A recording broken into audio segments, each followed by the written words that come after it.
Okay.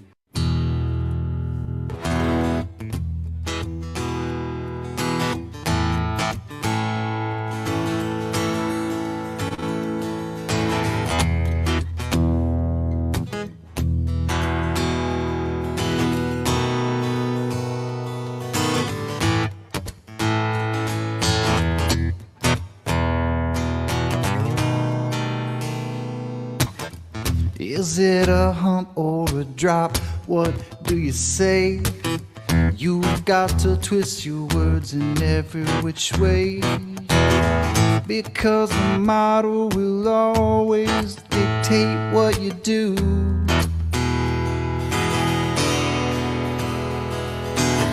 Everybody knows that you've got the model affliction blues. Is it a straight line, or does it curve? Some people don't clamp it, but that is absurd. We all know that the model dictates what you do. And everybody knows that you've got the model affliction blues.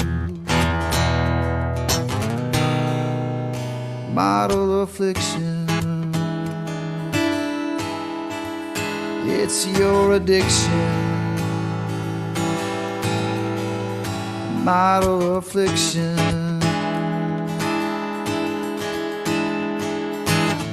it brings you so much pain. It's your ball and chain.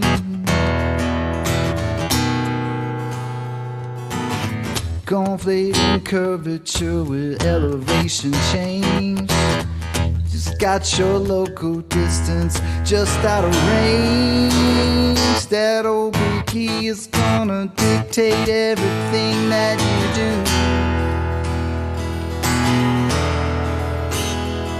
And everybody knows that you've got the model affliction blues.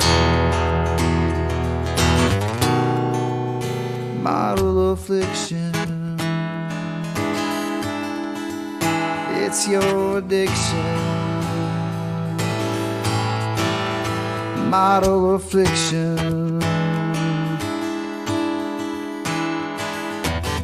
it brings you so much pain, and it's your ball and chain. It's your decision defending the model position. You just don't know the geometric proposition. That old ball will always be illogical to you.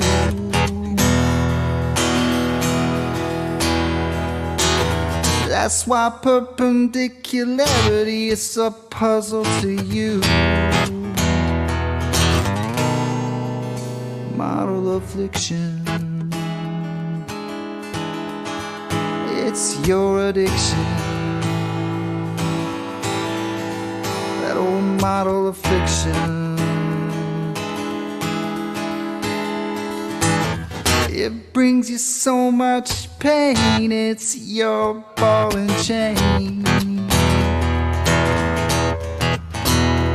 And everybody knows that you've got the model affliction blues.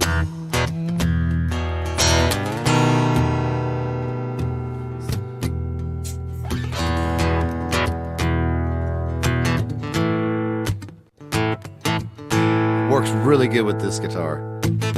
Is it a hump or a drop? What do you say? You got to twist your words in every which way. We all know that the model dictates what you do. Well, we know you got it, the model affliction blues. Model affliction, model affliction, model affliction,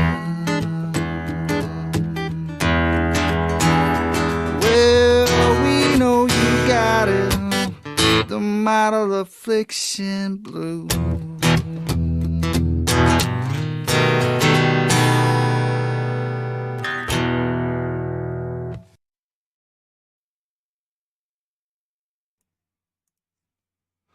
And we are live. Welcome, everyone.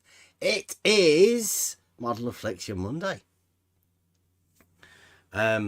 I haven't got a clue what we're going to do today. I've got a fair few videos that I've been thinking about, but I'm thinking more along the lines of being able to let everybody know about this model affliction. We've tried to go over it, and I think we're finally at the place where we can say just that there's certain sorts of model affliction. Everybody's been taught them all the way through their lives.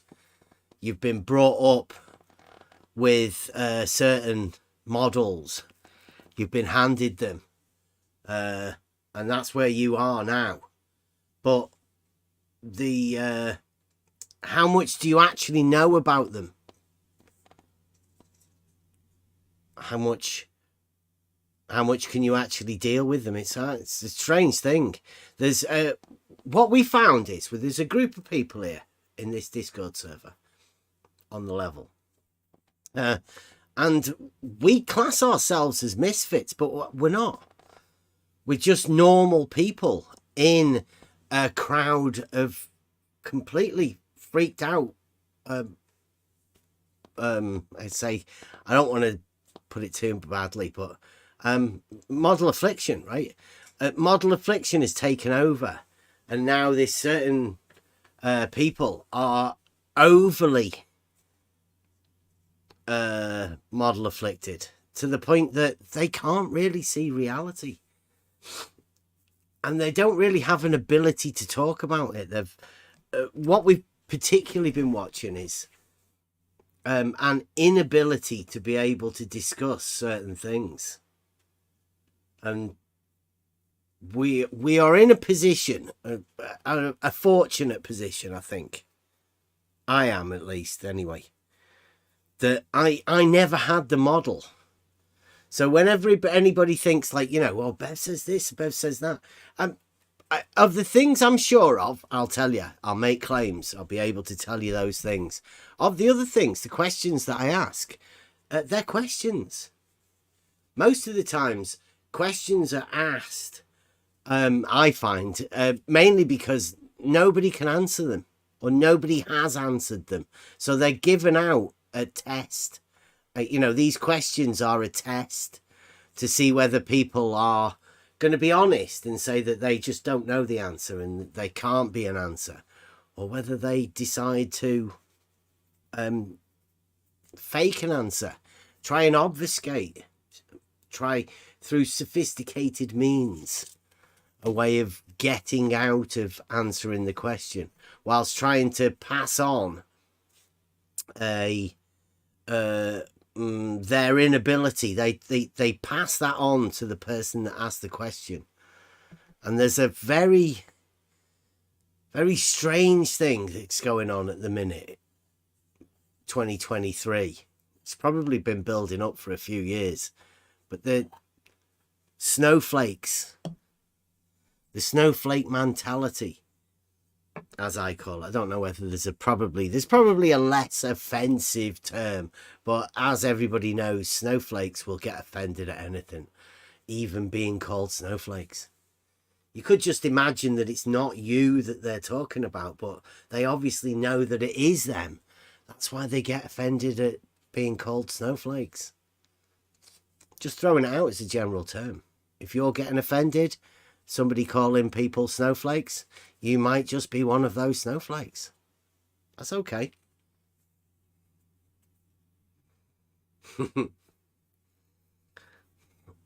So, what we've found is that we started off with a very simple argument, question, statement. Call it whatever you want. Level is a straight line. on a horizontal plane. Now, that may have been slightly offensive to people, because this group of people assume that level curves. But if you have ever done anything practically, you know level can't curve. So it must be something else other than... And we've been dealing with trying to have conversations with people about this very fact. And it gets difficult. Even most of the people that are in this Discord server, they don't want to talk about this live because people make assumptions. I think what I was going to deal with today was like this model that people have taken upon themselves has led people to this 1984 and the thought crime, the New Think. Is it called New Think? Can't quite remember. I think it was called New Think. Well, there was maybe, but Double Think for sure was one of them. Yeah.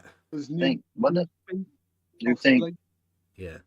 I think it was New Think, and this New Think is a new way of thinking, which you can pass on a thought crime to people. And I think what we've found in this little arena is people handing out a flat earth as a thought crime. Even when you say you're not a flat earther, there are people that still want to label you as a flat earther because they assume that that's what you think, even when you tell them it's not. Which is a very, very strange thing for you to come into an arena with questions and then just have people tell you what you think. That's modern day, 2023. That's where we are. This is how model afflicted certain people are. And within this arena, okay, there are people, obviously. It's like when you say, like, say football. People are into football and they like to talk about the managers and which deals will be made on trades for all of that sort of stuff. Maybe baseball and who's got the fastest pitch and all of that sort of stuff, all over stats. That sort of thing is expected if you go into that arena. Now, people assume that we are part of the flat earth community. We're not. We've just got questions for everyone, for the globe community, right? Most of the questions, in fact, that we have, or most of the questions that I had, were specifically for a group of what I called globe surveyors. Because they seem to be saying something fucking ridiculous. So I needed to come in to try and find these people so I could ask them questions. Now, they've since done Jesse Kozlowski's and just disappeared. They've gone. So who else do I ask these questions to? Well, I can ask questions to people, but they know nothing about it anyway. I know beforehand that they know nothing about it. And yet, here we are with a load of people that know nothing about a subject telling me that I don't know about it, when I only came in to ask questions anyway of people who I already assumed were talking a load of shit. They're not here. They're not here to answer questions about the model that they stated. Now, we've got a new guy on the scene. Let's say a new guy.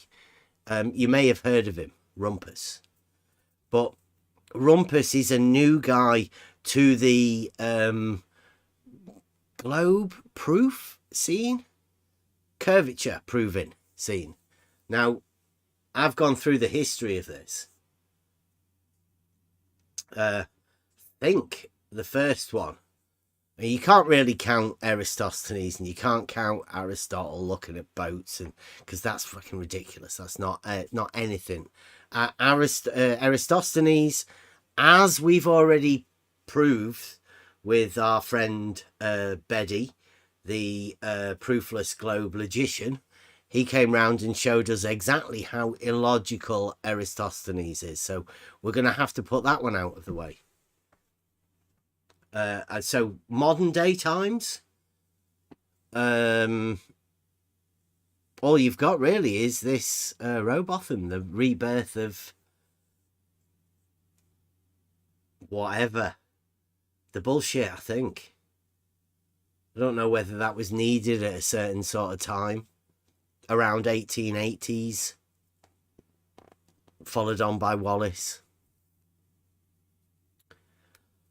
But yeah, there's this model that Robotham, Wallace, and now Rumpus directly attacking the level with his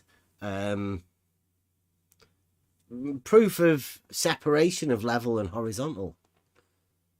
I don't want to hype it up too much because I know Rumpus is going to be doing his own videos. He's probably preparing them right now. Should be coming out very soon. So we've heard. But I'm going to be preparing an explanation of my own, really. So Rumpus, best be quick in putting his videos out. Going to be on full production. Let me get the clip so everyone can see it. The meme. Now I still haven't had anybody comment about this at all.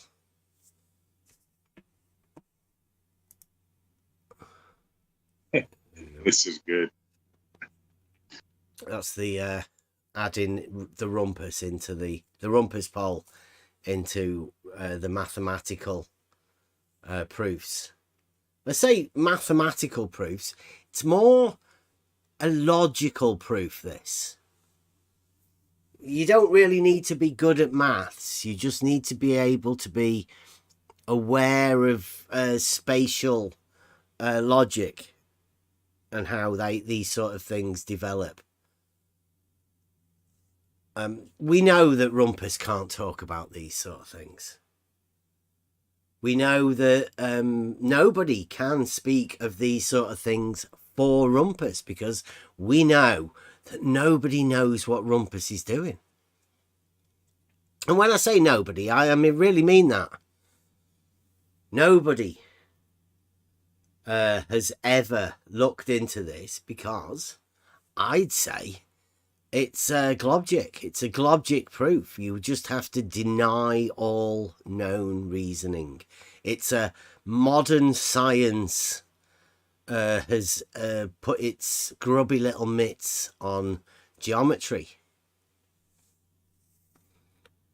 And when I say modern science, I'm talking about the capital S science, the blue marble science of modern day that has sort of developed from a philosophy handed out by a man called Bacon, Sir Francis Bacon. I don't know who we were talking to. I don't think it's Kev's around here. I think it might have been Kev that said this, or I don't know, somebody. But you know the debates that are going on and raging and all of that. You don't think it would be a good topic to talk about the effects of Bacon modern day? Because I think that's what we should be talking about. The consequences of the new, well, I call it the Copernican turn within science, where they just decided to capitalize it, give itself some extra stuff. And I do believe this Rumpus and the Rumpus poll and the methods devised about this. I mean, there's plenty of people that are out there ready now to draw these pictures to show you what water has to do.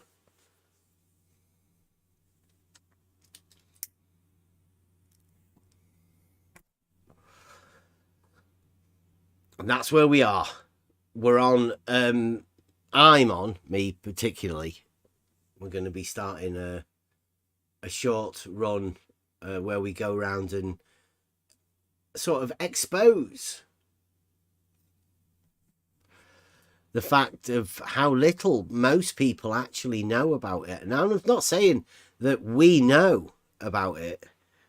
The things that we know, obviously, we can know. Like, we can know that level is horizontal. They're the same thing.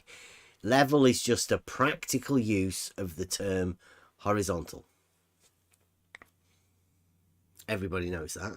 Everybody knows that a plumb bob, is a tool for establishing a vertical.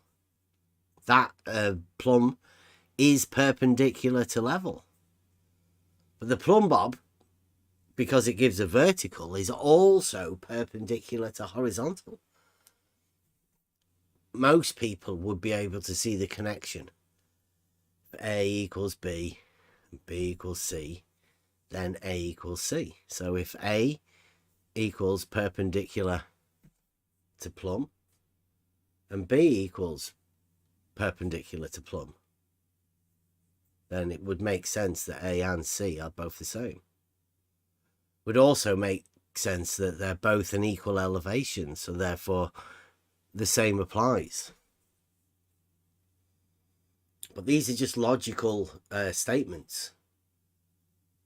Rumpus is going to get everybody actually thinking. There's going to be some cogs turning as to the process of what Rumpus has actually come up to. Now, or come up with, rather. It's come up against a Rumpus poll. Now, modern day people would normally not need to bother talking about a Rumpus poll. But because most people in modern day just live their lives. There is a very small group of people, unfortunately, the ones that maybe the viewership that we have. But you should know that reality isn't the argument between flat earth and globe. That's very few people's reality, this argument. Because everybody knows that we live in reality. And I think a lot of people are happy in the ignorance of their reality. They've got too much stress and too many things to deal with in their own reality to bother about these silly conversations about whether it's flat or whether it's globe. Especially when the conversation turns to the identity of flat and the identity of globe, and nobody really knows what either of those are in the first place.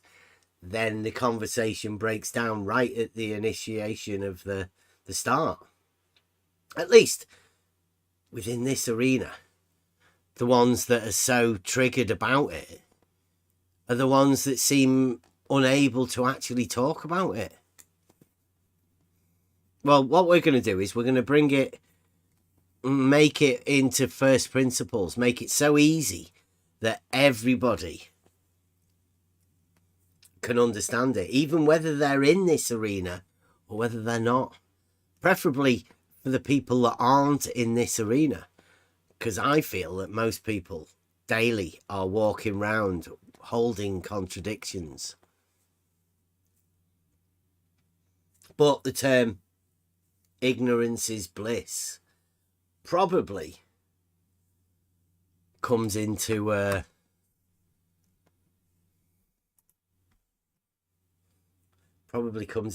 this statement that who really wants to know? If the people in the arena don't want to know about reality, if they don't want to know about the argument, if they don't want to know about something that they don't know and they can't know, there is only one way for this mathematics to work in reality. And if something dictates that it doesn't work like that, then you should really check yourself. But I'm finding that I think people are mad. Many people, modern day, are absolutely crazy. They've had their logical system exploded. Yeah, that's because of the people we deal with. But normal people, they don't give it a second thought. Most of them go ECV. Mm-hmm. Even that's been my experience anyways. It's the ones that we deal with in here that just can't let it go for some reason. Well, Rumpus is going to help everybody come to the realization, right, of the things that are necessary to occur on the globe model, at least the old dogmatic globe model. Because the new modern globe model is going to have to include realistic things, right? You're just going to have to accept that all of the things that you think of about space, well, just hold them. Hold those within your Diletheism. Because there's no way of getting around the reality of what is. You know, the way I see it, the way I've come to it, if somebody can convince you that a 6-mile stretch of water in a canal can drop 17 feet on one side without it flowing, well, then you deserve to be fooled. That's the way I see it from now on. It's like, I mean, come on. Yeah, I mean, we haven't actually been and talked to many people.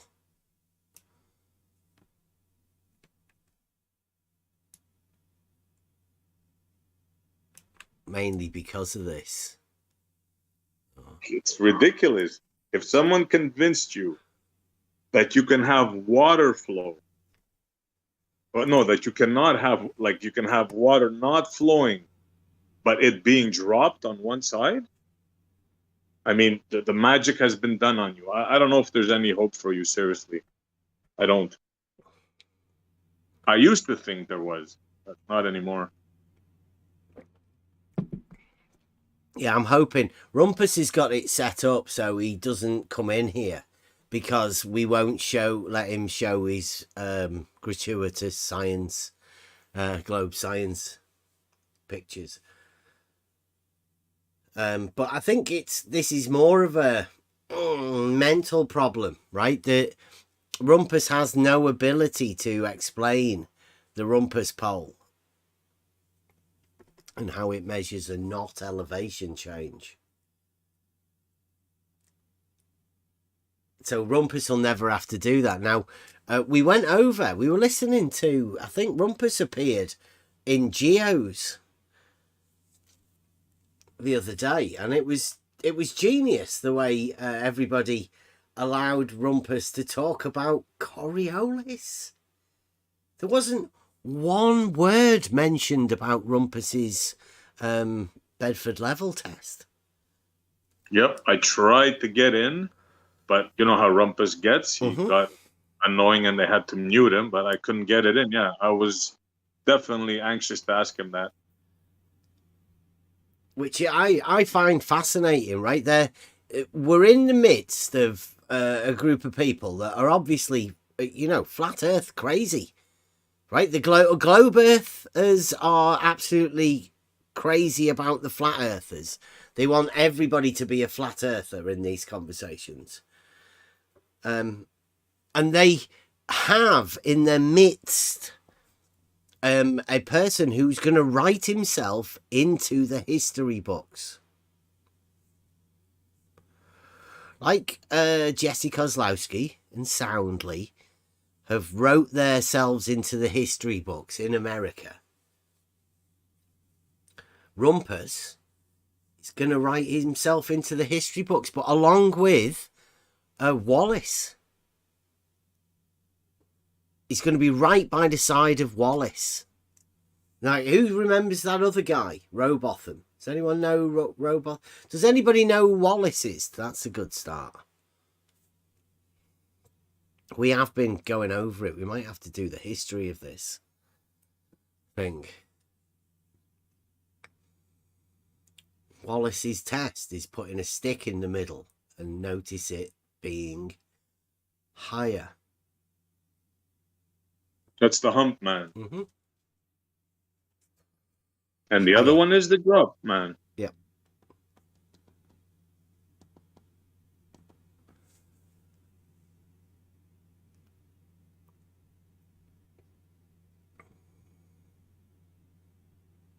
Wallace's experiment. Wallace did the experiment on the Bedford Canal. He fixed a black band on Bedford Bridge and observed it with a telescope at the Welney Bridge 6 miles away.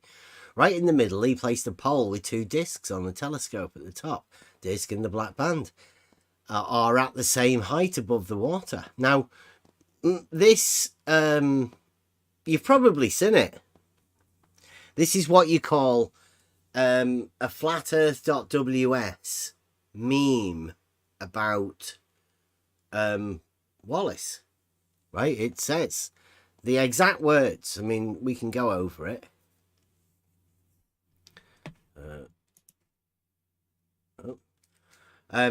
In 1870,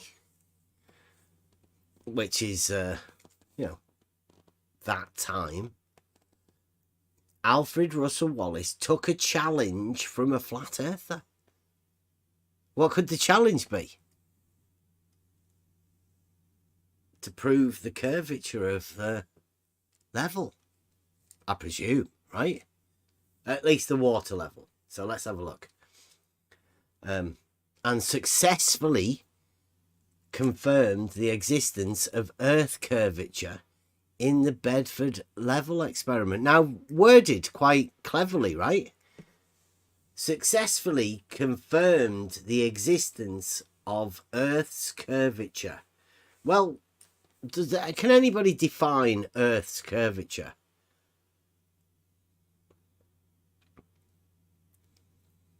Is that just like a curvature belonging to the Earth? Like a mountain or like a skate park? Plenty of curves. Yeah, Earth curving. Yeah. Anybody could imagine Earth curving. Yeah. He confirmed the existence of it. So what does that really mean? For Earth's curvature to exist. The existence of Earth's curvature. While talking about canal of water. Well, in the Bedford level experiment. Which was where? Bedford Canal. In the canal. Yeah, the old canal. Mm-hmm. Drainage ditch. We've been there and looked at it.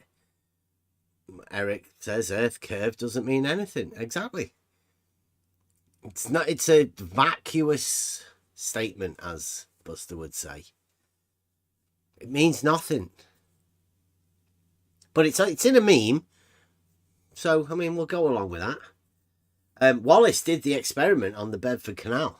He fixed a black band on the old Bedford Bridge. That's the bridge where we fixed a measuring rod. And observed it with a telescope from Welney Bridge 6 miles away. Much like Bloods did. In fact, have we got the GIF? That one. Is that what surveyors use, a telescope? Well, he uses a P1000.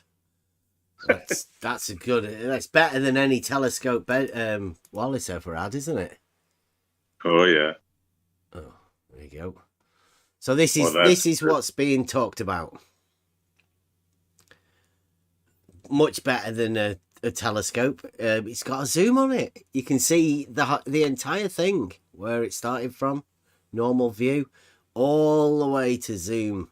So that's the exact shot that Wallace did. Well, I need to read it, don't I? Let me get. I'll read it on my phone so you can keep looking at that picture. And observed it with a telescope from the Welney Bridge, 6 miles away. That very GIF. Thank you very much, Bloodsticker. Right in the middle, he placed a pole with 2 discs on it. Just a stick. The telescope, the top disc, and the black band are at the same height above the water, equal altitude. The telescope at one bridge, the black band at the other bridge. I mean, it is higher, the bridge over there that you're looking at, but it's not that much higher for you to be able to place a black band on it like it shows in the drawing. But we could certainly do that. It's dead easy. So that's all that this meme says. I'll go back and have a look at the meme. That's all the meme says. And then there's some drawings. And that's it. It doesn't actually tell you what happened. It doesn't tell you what Wallace came up with. It's just a meme that says what the experiment was. And then there's some drawings. Now, who puts their trust in that? I mean, who is that a scientific thing? Is there anything to go to back it up? Because if this is all they've got up to now, then it's not very scientific, is it? There's no I'd say the gift you have is way more than all of this. All of the writings, everything. Just that gift that you have there. Yeah, but I mean, see that it's just a GIF, right? It's just a picture. I mean, it serves as much proof as what Wallace has got, right? It's the pictures and the drawings are as much as that, right? Now, we've got better, right? Obviously, that's much better than Wallace ever had. And that's a much better picture. But where would you put the pole in the middle? I mean, we didn't put a pole on it. But if that's all that it takes... Yeah. Where's the hump? Where's the drop? I mean, come on. Like, just look at that GIF, right? All I see is just beautiful water. No change in anything. All the way down. Yeah, well, I mean, it's dead easy for us to go back there, and we've already got the Rowbotham footage.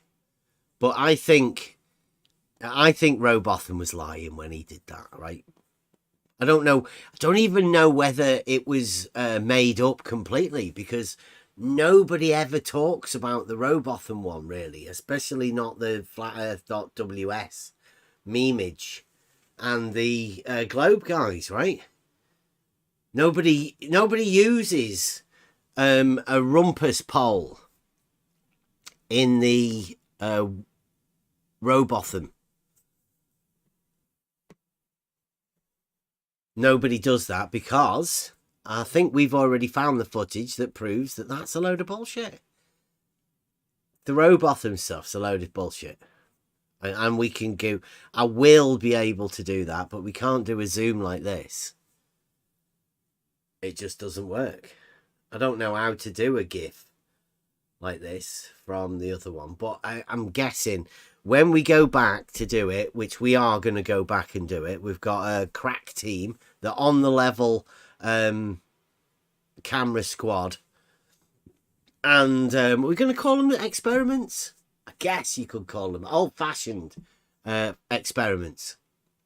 We're going to be going back and doing quite a few. We've got a few, I like calling them tests, but hey, why not? Let's call them experiments at the Bedford level.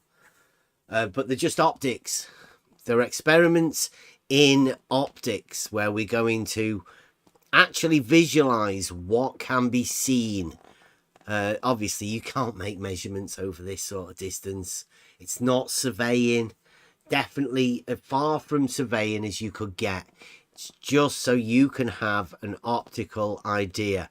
Now, if you want to come to some conclusions about whatever the optics and that we give you, then that's fine. That's up to you. I'm not going to be coming to any conclusions because I know, like I say, we're going to do the first principles. I know that this stuff in reality and the visuals are only the best you can get is trust. There's no mathematical proof within optics or any of this.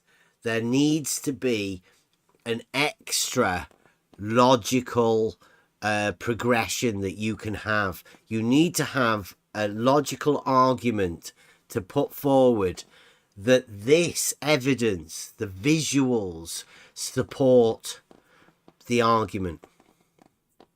That's the bit that's missing, I think, modern day. We're going to do that. We're going to put that stuff. And obviously, it's not modern science. This, what we do when we place these optical experiments together with logical arguments, that's different than modern science. Obviously, modern science can have the discussion with us if they want to come and try and gain some sort of their own proofs. Thank you very much, Emma. Wow. Thank you, Emma. Emma, what? Were you just Emma? Or what happened? What's happened to your name? Emma UK. You've not lost your UK, have you? Just Emma. Thank you. What's that? Is that a cat? I have no idea. I was just messing around. So, yeah, these sort of tests, everybody can come in and get involved in this because we do these live. This footage was taken with Bloods Thicker stood on the Welney Bridge. Now, he stood there all day. He stood there for hours.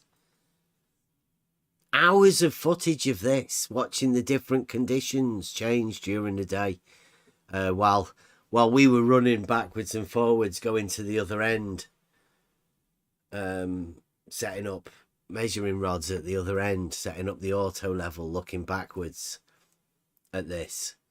There's loads of footage, and I'm keen to show everyone, but I needed to get my PC sorted up and running. The video editing software still not quite right, but I'll get it. It'll be there soon. But yeah, this type of footage is what we now know how to film, and we've been to Bedford enough times to practice with these cameras. I don't know if anybody else knows of a better place for us to test the optics at low level over water in the country. I don't know if there's anyone any better in any other country.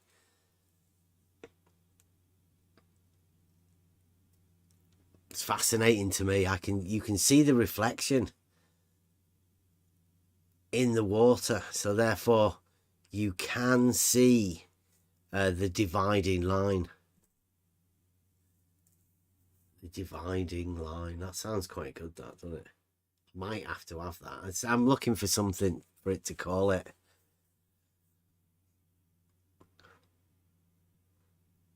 If we can get an inversion, I think we would then call that the Fata Morgana, but until we see that, I don't know. Hard to tell.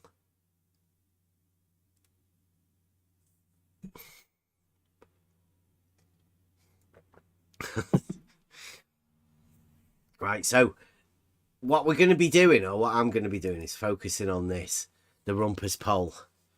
Now, everybody knows we've been attempting to get a certain group of people to talk about reality and to not be so obsessed about like flat Earth, and the flat earthers need to not be so obsessed about the globe Earth.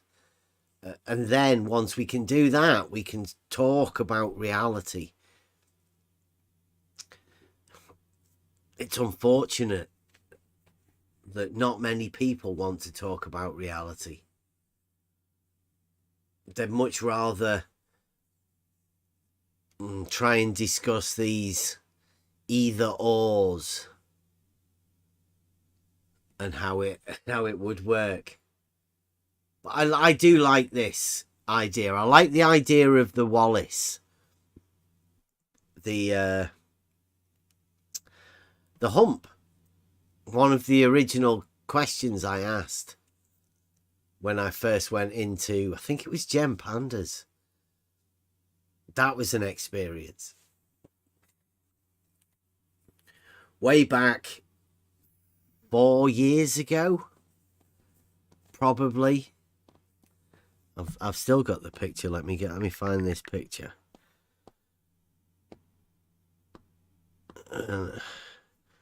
Just to show you what the first. I can't even remember where it would be.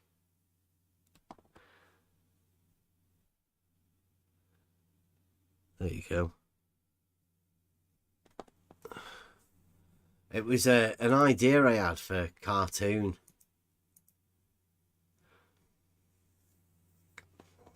So these two, I called them the Ballin' Ballers because they're always crying. And the question was, when you imagine the water level on your globe, which one of these two do you imagine the water level to be?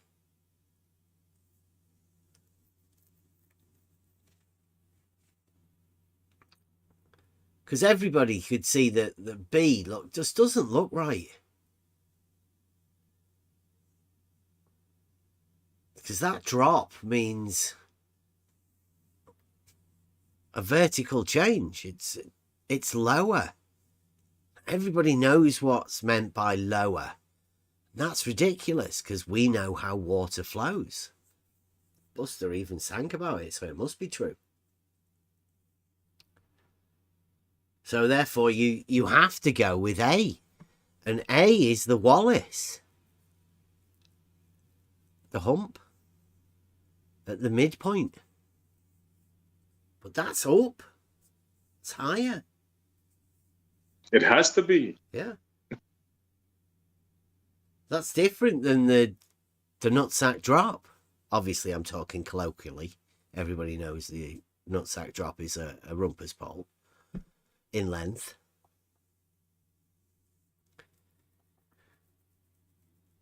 Which is like an inversion. It's like down. Like, which one would you say? Would you say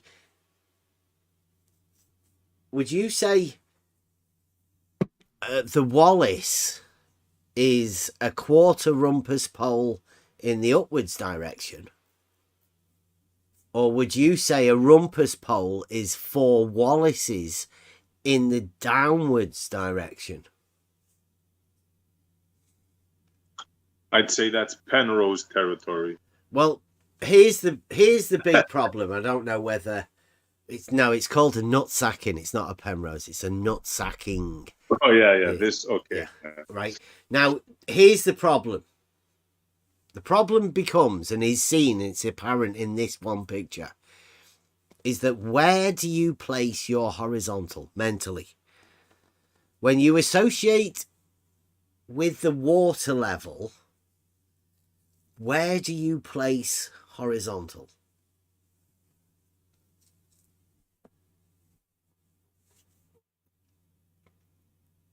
Is it the chord? Or do you have it like an Alberuni, sort of a drop from the horizontal? You or want like the a baller Wallace? answer?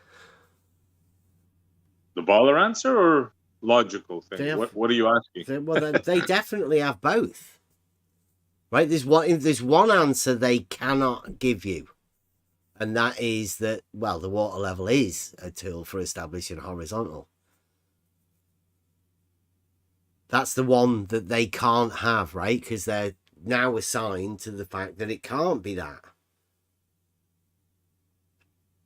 Because like, what's he said? Spaghetti guy said, if water forms a plane, then there can be no globe. So they're the stakes that you're at here at the minute.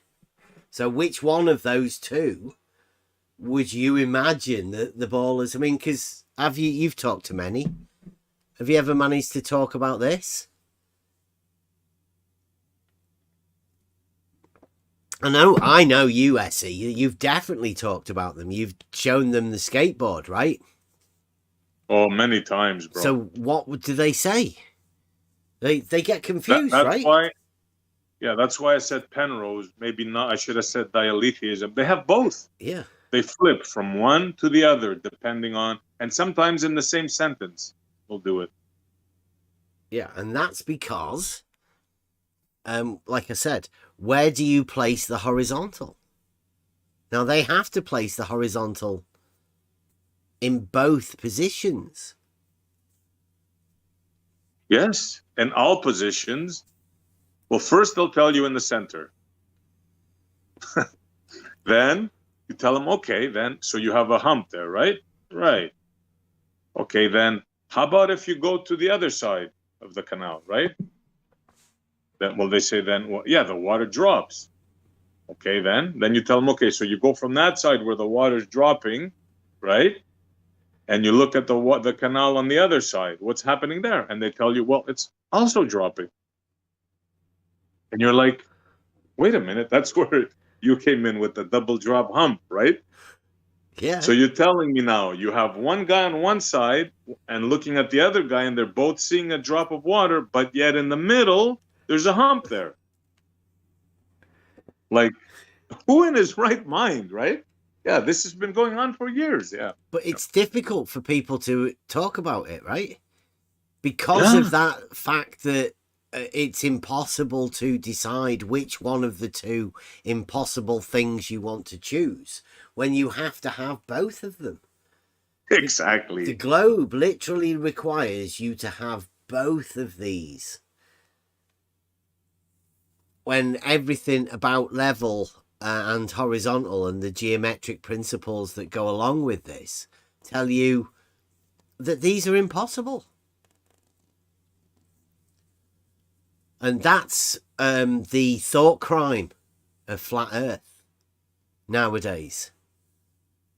I think this is where we've been brought to, right? If you imagine that these two things here are both as ridiculous as each other, both as impossible of each other, then here we go, Blue Marbles in the chat, you can be classed as being a thought crime flat earther. Oh, yeah. Blue remembers the conversations years ago, 3-4 years ago, we've had, me and him, over this very subject. Mm-hmm. Right, Blue? Yeah. Yeah, it's been going on for ages, but Rumpus is going to sort it. Rumpus is the man. He's going to put this to bed. Rumpus is going to... if you imagine that first one, the Wallace, is the horizontal chord, like Blue Marble says. Like Blue Marble says. Nobody got that one. Let me get... I'll show you.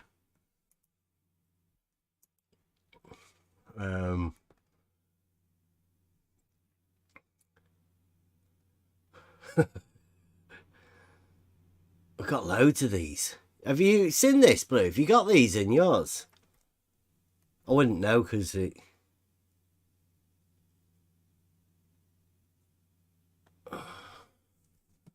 I thought I did it.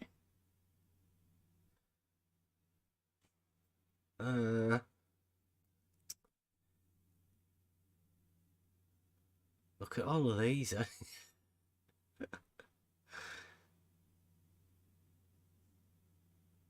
Oh, this one.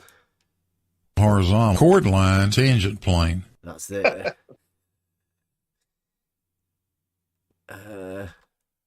Oh, Blue's gonna get upset on I'm that pretty one. sure. In a non-Euclidean space, parallel lines will meet or diverge.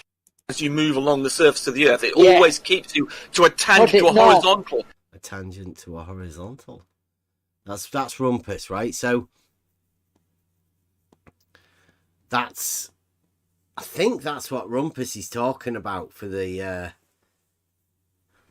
I don't know. Wallace, the tangent to a horizontal. The horizontal's in the centre, so the tangent would be there, and that'd be the horizontal tangent chord plane. Well, you know now what we brought them to, right? Here it is. This one. Here we go. Now that green chord line is what you could call a horizontal if you wanted to. Right. So that's Wallace. Right. That's the horizontal chord. Mm. Did you hear the other one as well? I mean, I don't know whether to break this one to Rumpus. How to break it to Rumpus. Oh, there's so many. There we go. Yeah, no, not a level is useless for surveying. See, there you go. That's for Rumpus. You're not an auto level won't help you. Did you? I hope you did tell him that, Blue. Especially when you put a camera on the end of it, right? That makes it definitely useless. What did Blue say? Oh, sorry, I missed that. Get an update or something. How many times have we explained this to you, Bev? None, Blue, none.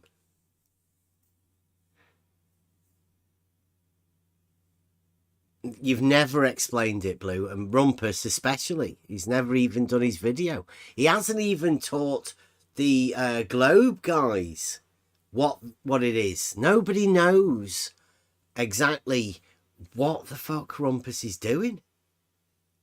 He seems to be going against Wallace. He seems to be putting the globe, the dogmatic globe earth as dilemma to everybody. Where do you place your chord? Where do you place your horizontal? Do you have your chord as being horizontal? Or do you just sort of...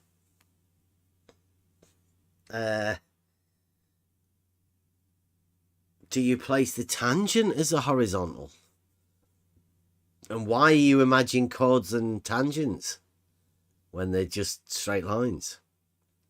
Geometric straight lines. Anytime you want, Blue, just get Rumpus. The quicker the better, really. I'm keen to get it going because we are going to be going back there again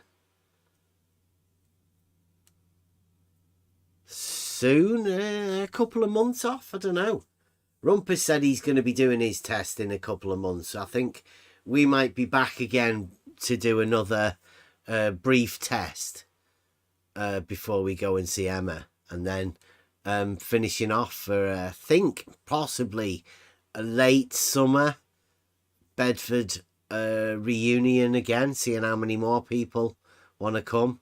If anybody does want to come, get ready, because we will be going up there again a few times. This Bedford is the best place for us to observe and document long distance photography conditions over water. And since that's what we're interested in, because it obviously exists in reality. Get those things back on now.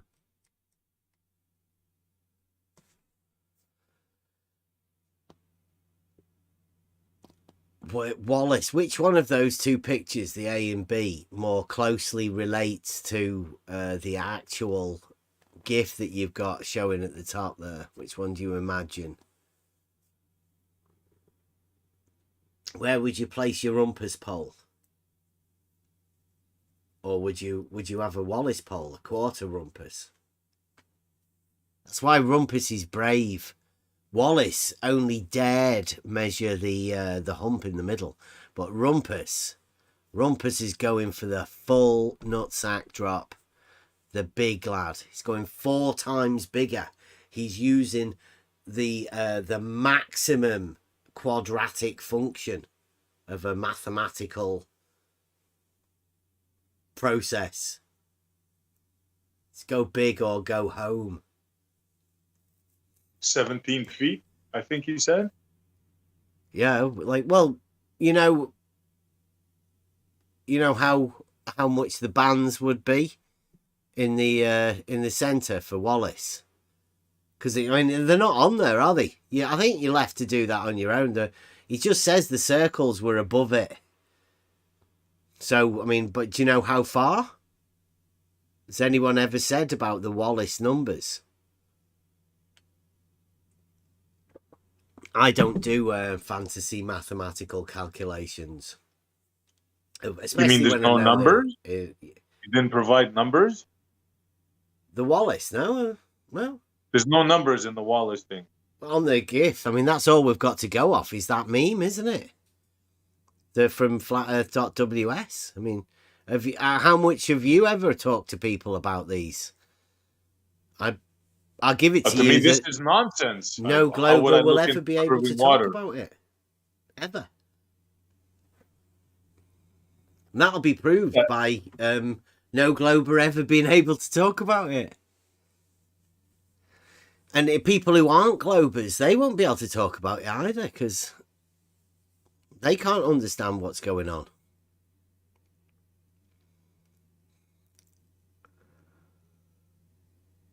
I think Blue Marble said he was going to go live sometime in the next couple of days, or when he was over at Geo's. He might have just been talking big. But I don't know. He might have gone live.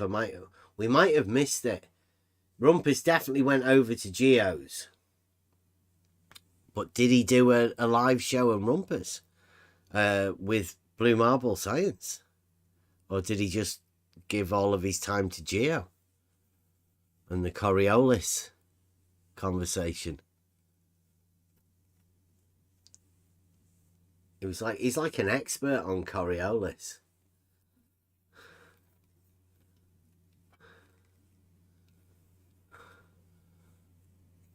Yeah, Rumpus isn't around, Rob. Blue Marble, like Gadget says, he did pop in the chat and have a comment about all of the times that he's explained this to us. When, yeah, it's never been explained. Nobody's ever been able to explain the Wallace. And especially, no one can explain why Rumpus seems to be invalidating the Wallace one to come up with the new modern globe proof of the nutsack drop. I do miss George. If anybody's missing George, like we've got around on Discord, we've been given a soundboard. So here's a little memory. If you could walk along on water, on the surface of water. There you go. Immortalized.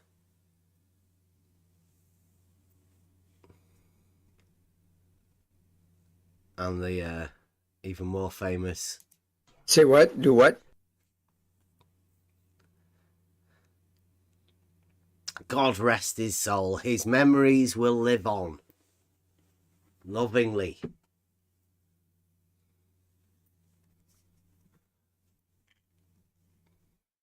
Remember this one? Yeah, not a level is useless for surveying. Like Blue Marble says, an auto level is useless for surveying. It's only the basis of the vertical measurement, elevations. But Blue Marble, useless to Blue Marble. He measures equipotential angles. Who needs an auto level? Even Rumpus is going to try and measure a Rumpus pole with it, so it obviously not surveying.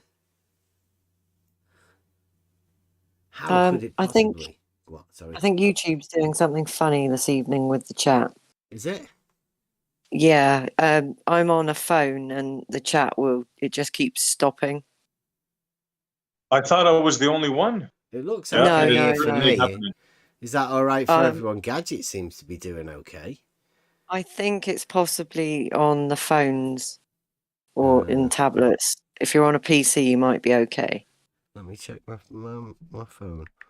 But it just stops and you have to exit the stream and then rejoin the stream to get the chat to move You again. not swap it from live to live chat to top chat. It doesn't work. When YouTube's got that glitch, it doesn't work. Okay, so I'm sorry if that's the view for you lot on the YouTube chat. I know the regulars seem to be doing okay. Gadget's all right. How's it look for everybody else out there? Yeah, Gadget says error 503. Yeah, I think they're doing something. They're trying to control the internet. Probably the AI ChatGPT bots. You mean Skynet? Yeah, Skynet's they're taking over. your words. Yeah, you don't need your words. The AI bots need your words on the internet.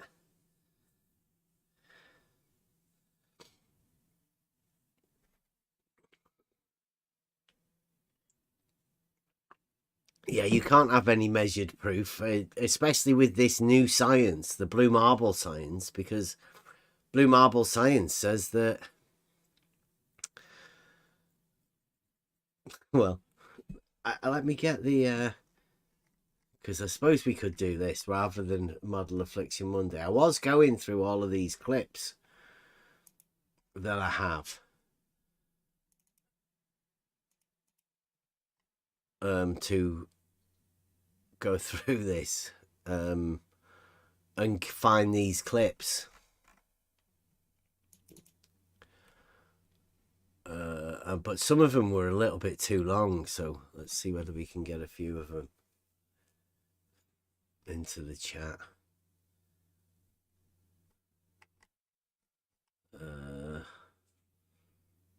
What were some of the ones that you were after? Oh, it's this one that was gonna. Yes, Bertrand Russell, you moron.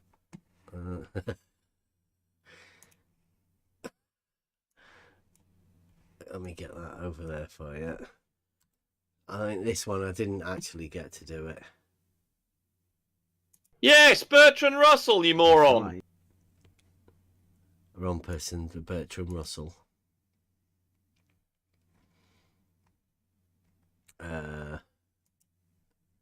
Now, a few of them were like longer videos. Here we go.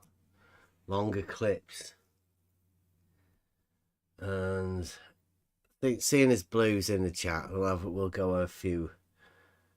I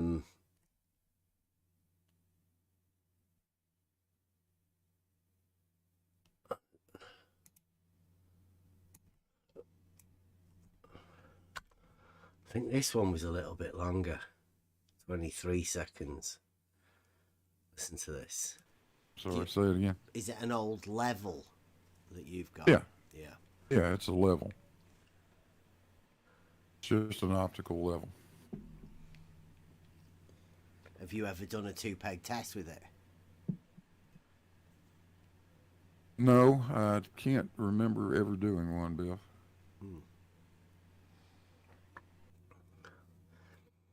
There's one for Blue Marble Science. Blue Marble Science can't remember doing a 2-peg test.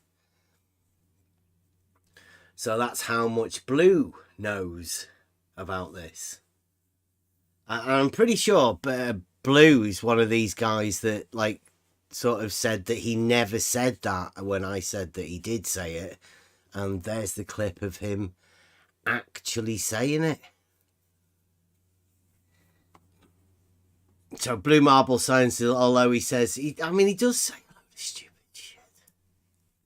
You can't really blame him, though, because...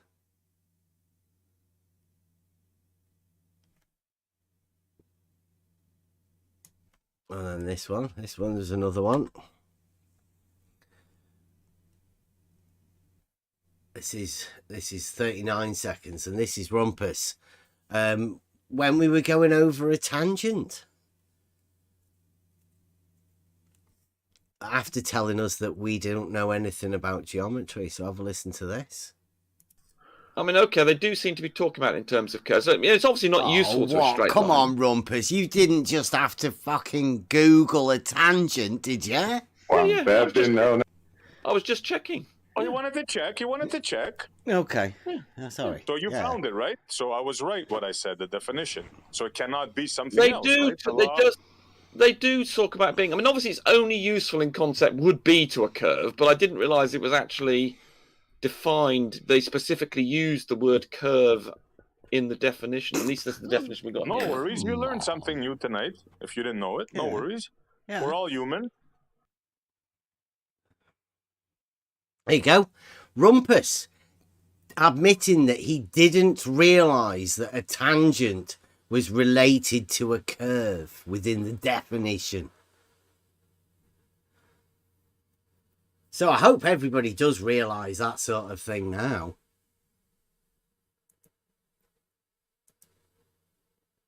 We can only have so long.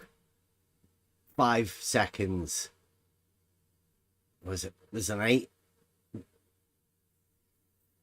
8-minute one about copyright. Does anyone want to hear that? It's a Blue Marble one. If you do, can you play it for us in the Discord as well? Is that possible, or is that going to make it a nightmare? I don't know. You get the feedback from the Discord feeding back through your own Discord. Yeah, because I can't listen to it. I'll have to listen through the YouTube with the delay. I suppose I could try and upload it to the video editor, and then I could play it through the video editor. Let me see if I can set that up for you. Well, just chat amongst yourselves for a moment. Oh, goodness, because I wanted to hear it now. Yeah, well, I'll sort it for you, don't worry.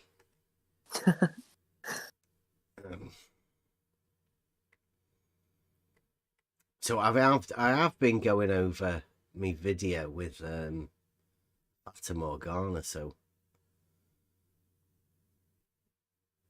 yeah, I'm looking forward to seeing more footage from you guys going out and about. Able to do this one.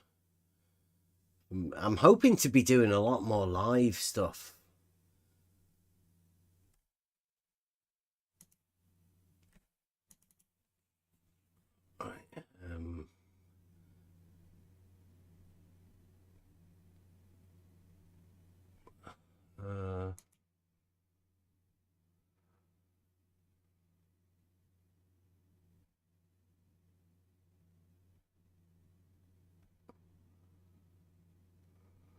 Oh, where is it?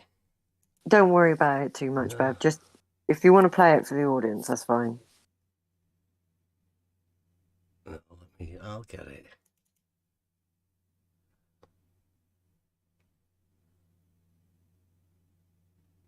It was just there a minute ago.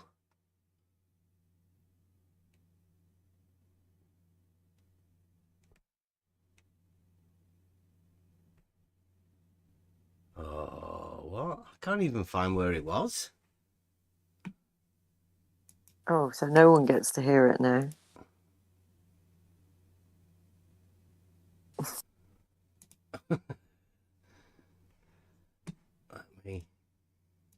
I need to know where it is first. Come on, one of the guys in here must have something interesting to say. Oh, it's in the vids one. Okay. Well, I would wish one of them would come in, talk about their... They can't. Their model. I mean, come on, man. They can't. I'm fully versed in globe. Well, we're all into learning, right? I came here to ask some questions of people, some globe surveyors, to find out what sort of answers they have, and unfortunately, there doesn't seem to be that many.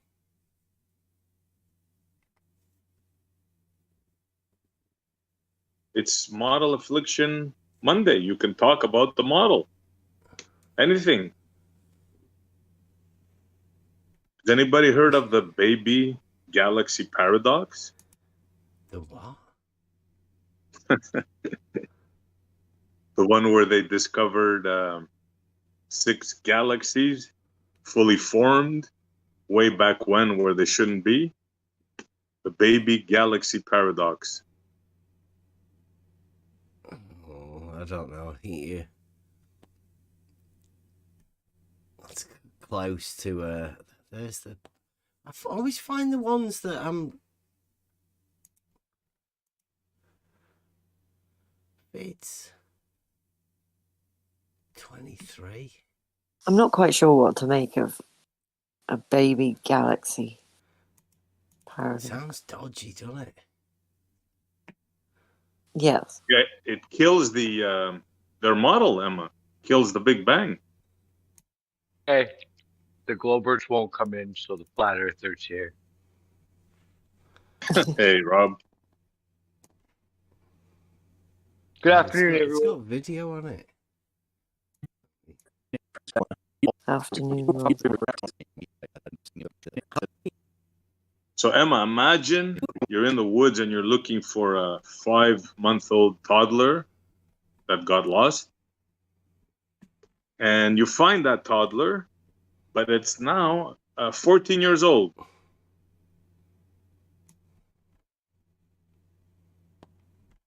Okay. How did that happen? Exactly. That's what Did happened you with take 14 years to find the toddler? No. You found the toddler right away. Like, Are you sure it's the same toddler? it's the same toddler, yeah. Because how do you know this? Is because in that part of their fantasy, right? In that part of the Big Bang, which was 500 million years, mind you, after the Big Bang, there's no way that they could have formed their galaxies, right? That size, that big, that many billions of stars, right? So it couldn't have happened. I'd just like to know how they're seeing this stuff. Well, this is new, fresh stuff. I'm waiting for their excuse, as a matter of fact. They haven't But come up with an excuse yet. is it someone using their eye to see something? Or is this... Oh, no. This is fully embedded in their fantasy. They have a satellite, apparently, that's doing this. Oh. There we go. You want to hear one better? Since we're in model affliction mode. Yeah, but what's a satellite? Oh, yeah, I mean, we can get into that if you want. It's a fantasy. No, I'm not trying to deflect them. Well, we all know what they say a satellite is, right? I'm sure we all know what they say. It's a tower. Yeah, the towers that you see when you look out the window. That they call telephone things. Yeah.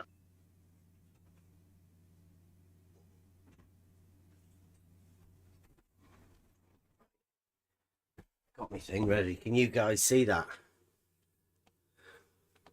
Yeah. Just for you, Emma. Okay. Now this is what I'm having to do is place the clips that would normally place in Discord. So if you can come in Discord, you can watch all of this sort of stuff anyway. But this is an 8-minute video.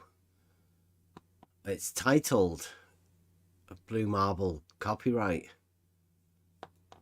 I've saved a load of videos for purposes. See, Blue Marble's friendly. He's helping Rumpus, and he's also the guy that's supporting Rumpus by saying that an auto level isn't a tool for surveying. And he's developed the equipotential triangle. Horizontal chord, also Blue Marble science. So here we go. You guys can see this. This is on my new video editor. So here we go. Oh, there you go. I'll play it. Google common law trademark. But Blue was saying copyright, wasn't he? Yeah, I think he said both. Yeah. So he's copywritten and trademarked it. I know for a fact that there was two names, something I dealt with years ago, and there was two different entities had the same name, and until we copyrighted or trademarked the name, we then had the rights to use that name. Now we couldn't get the website name just because somebody else had already got the website for it, but we had the trademark for the name.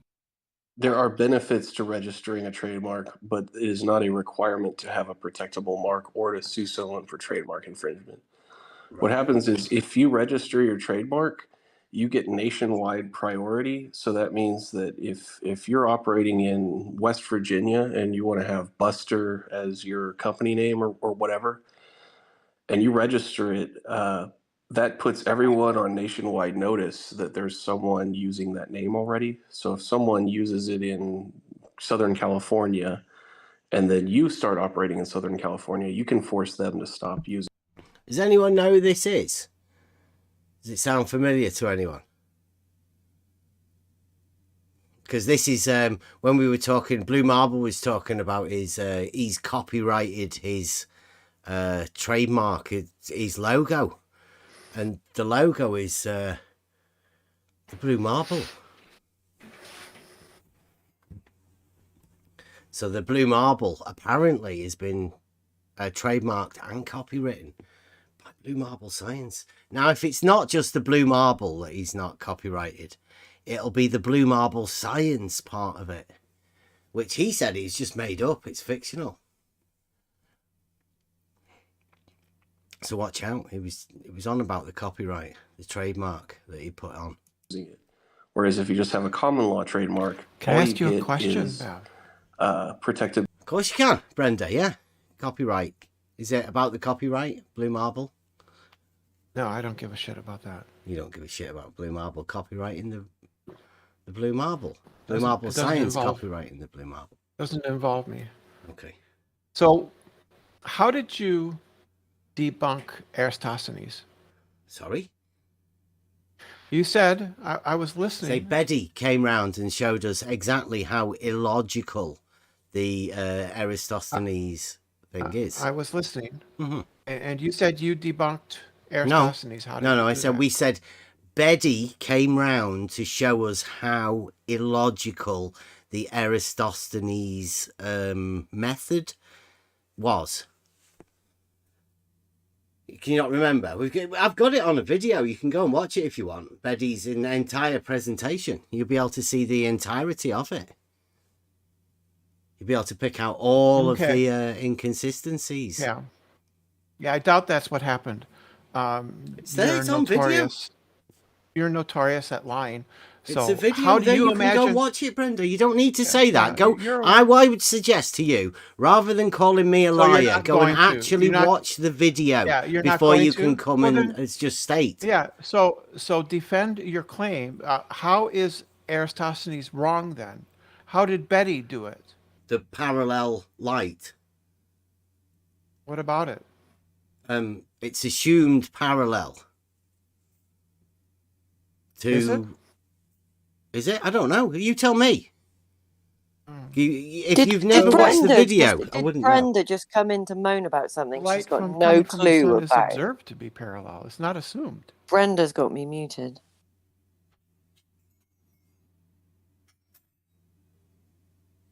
Right? Right, Bev? Well, I don't know. You're going to get yourself into trouble. Have you, You got don't Emma? know. Have you got Emma muted, You Brenda? don't know. Brenda, have you I got can the hear her senior mod muted? No. No. Okay. No, So you were I just don't. ignoring then, were you? Because that's also not on, really. You're just ignoring people. It's very So could you rude, No, explain Brenda. to me? it's okay. Could At you least I explain know to me? she's just being ignorant. Mhm. So could you explain to me how it is that Aristophanes' measurements are wrong, according to you or according to Betty? What measurements? Well, Tell me he- which of the measurements we're talking about, and then Which ones do you think he made? I don't know. You tell me. You're saying that know. I You can don't- you have no falsify them. idea. How can I falsify them if you don't have know no what they idea. are, Brenda? I do. I'm Well, asking state you. me which ones. Why does it have to be this way? Every time somebody asks you a question, it's like pulling teeth. It's not measurements, is it? Yeah, it is. He Well, measured what are the the circumference. measurements? He measured the He circumference. measured the of circumference. Okay, so that's your claim. Could you stop? Could you just stop doing that? Well, you've just made a claim, Brenda. No. Just pointing out. No, stop over talking me. That's very rude. I'm really So, tired of Brenda. Aristophanes measured the circumference of the earth. That's He a big claim. He didn't assume that the light coming from the sun is parallel. That's what Betty It's says. observed. It's observed to be parallel. Pretty sure it's in the assumptions at Betty's at the beginning of what he says. It's but you've never watched the observed. video, have you?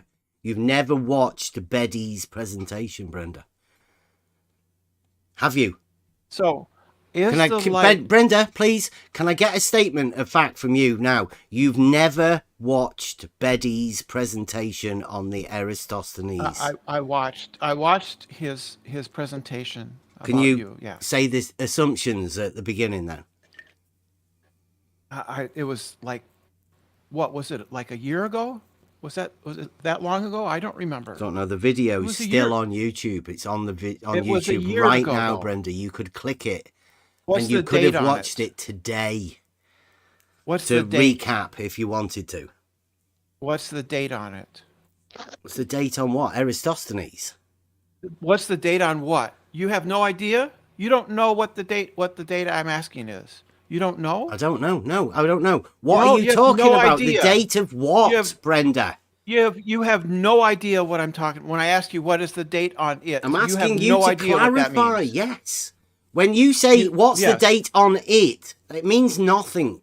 Can you please Yes, clarify what you mean by it clearly it? does. Normal people don't have a problem with this. Normal people Calm down, don't dude. act I need like you to this. calm down there, dude. Calm Hey, down. fuck off. Fuck off. Brenda. So the point is, Brenda. no, I will please. not tolerate being misgendered. I will not tolerate that. We are So on the a point live is, Bev, stream. We are on Bev, a live stream now. Bev, You need to hey, keep the language clean, please. Yeah, Brenda. So stop abusing people. So the date Stop on swearing at people and calling the them date names. on Cut it the out. video, the date on We're the gonna have to video. turn down. What is it? Why do we even Yes, listen to I this can person? hear her. I can hear her. You're not going to answer her? Yeah, stop misgendering Is me. it Stop relevant? You're not gonna verbally answer her. harassing me. Hello? Stop verbally Misgendering who? harassing and abusing me. You're this crazy person, I'm man. not talking to you. I'm talking to Red Man. I'm telling you to stop it. Okay. So, Bev, That's what is so the boring. date? Bev, what is the date on the video? I don't know.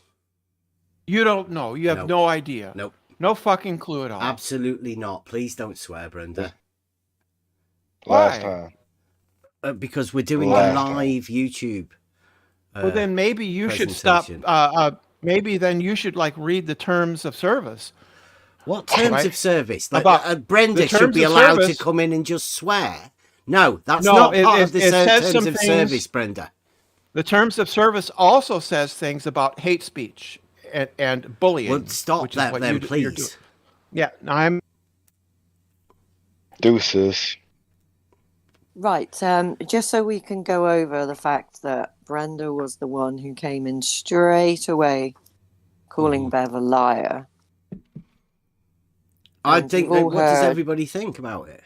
you've all heard what has happened, and Brenda's claims about the terms of I mean, Brenda is notorious for going around and getting places shut down. That is like one of her sole objectives in this world, is to go around and get places she disagrees with shut down.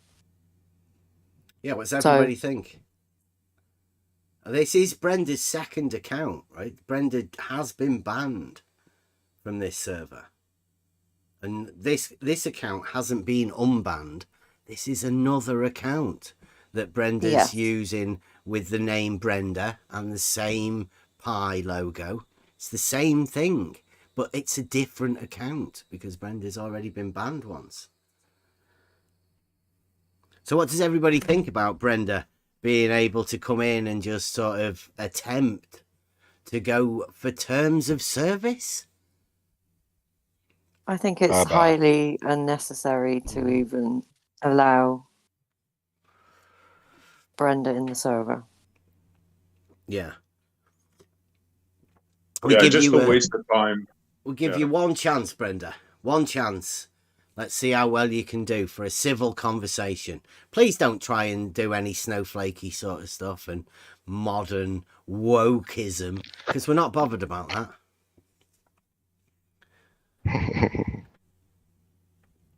Anybody else got any other statements that they'd like to make before we release the beast, as we may say? Yeah, let's see if Brenda can make a coherent argument without getting upset, without being angry. Are you okay with that, Emma?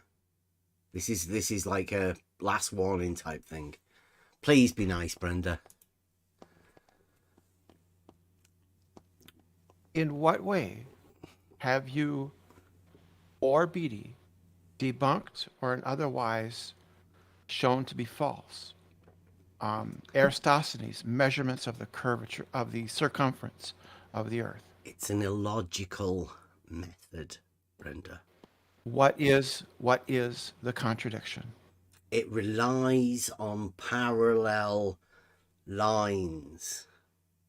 Uh-huh. Mm-hmm. And how does that falsify the measurement? What measurement? That's what the whole thing that Aristotelian did. Mm-hmm. He measured the what? circumference of the Earth. What did he measure?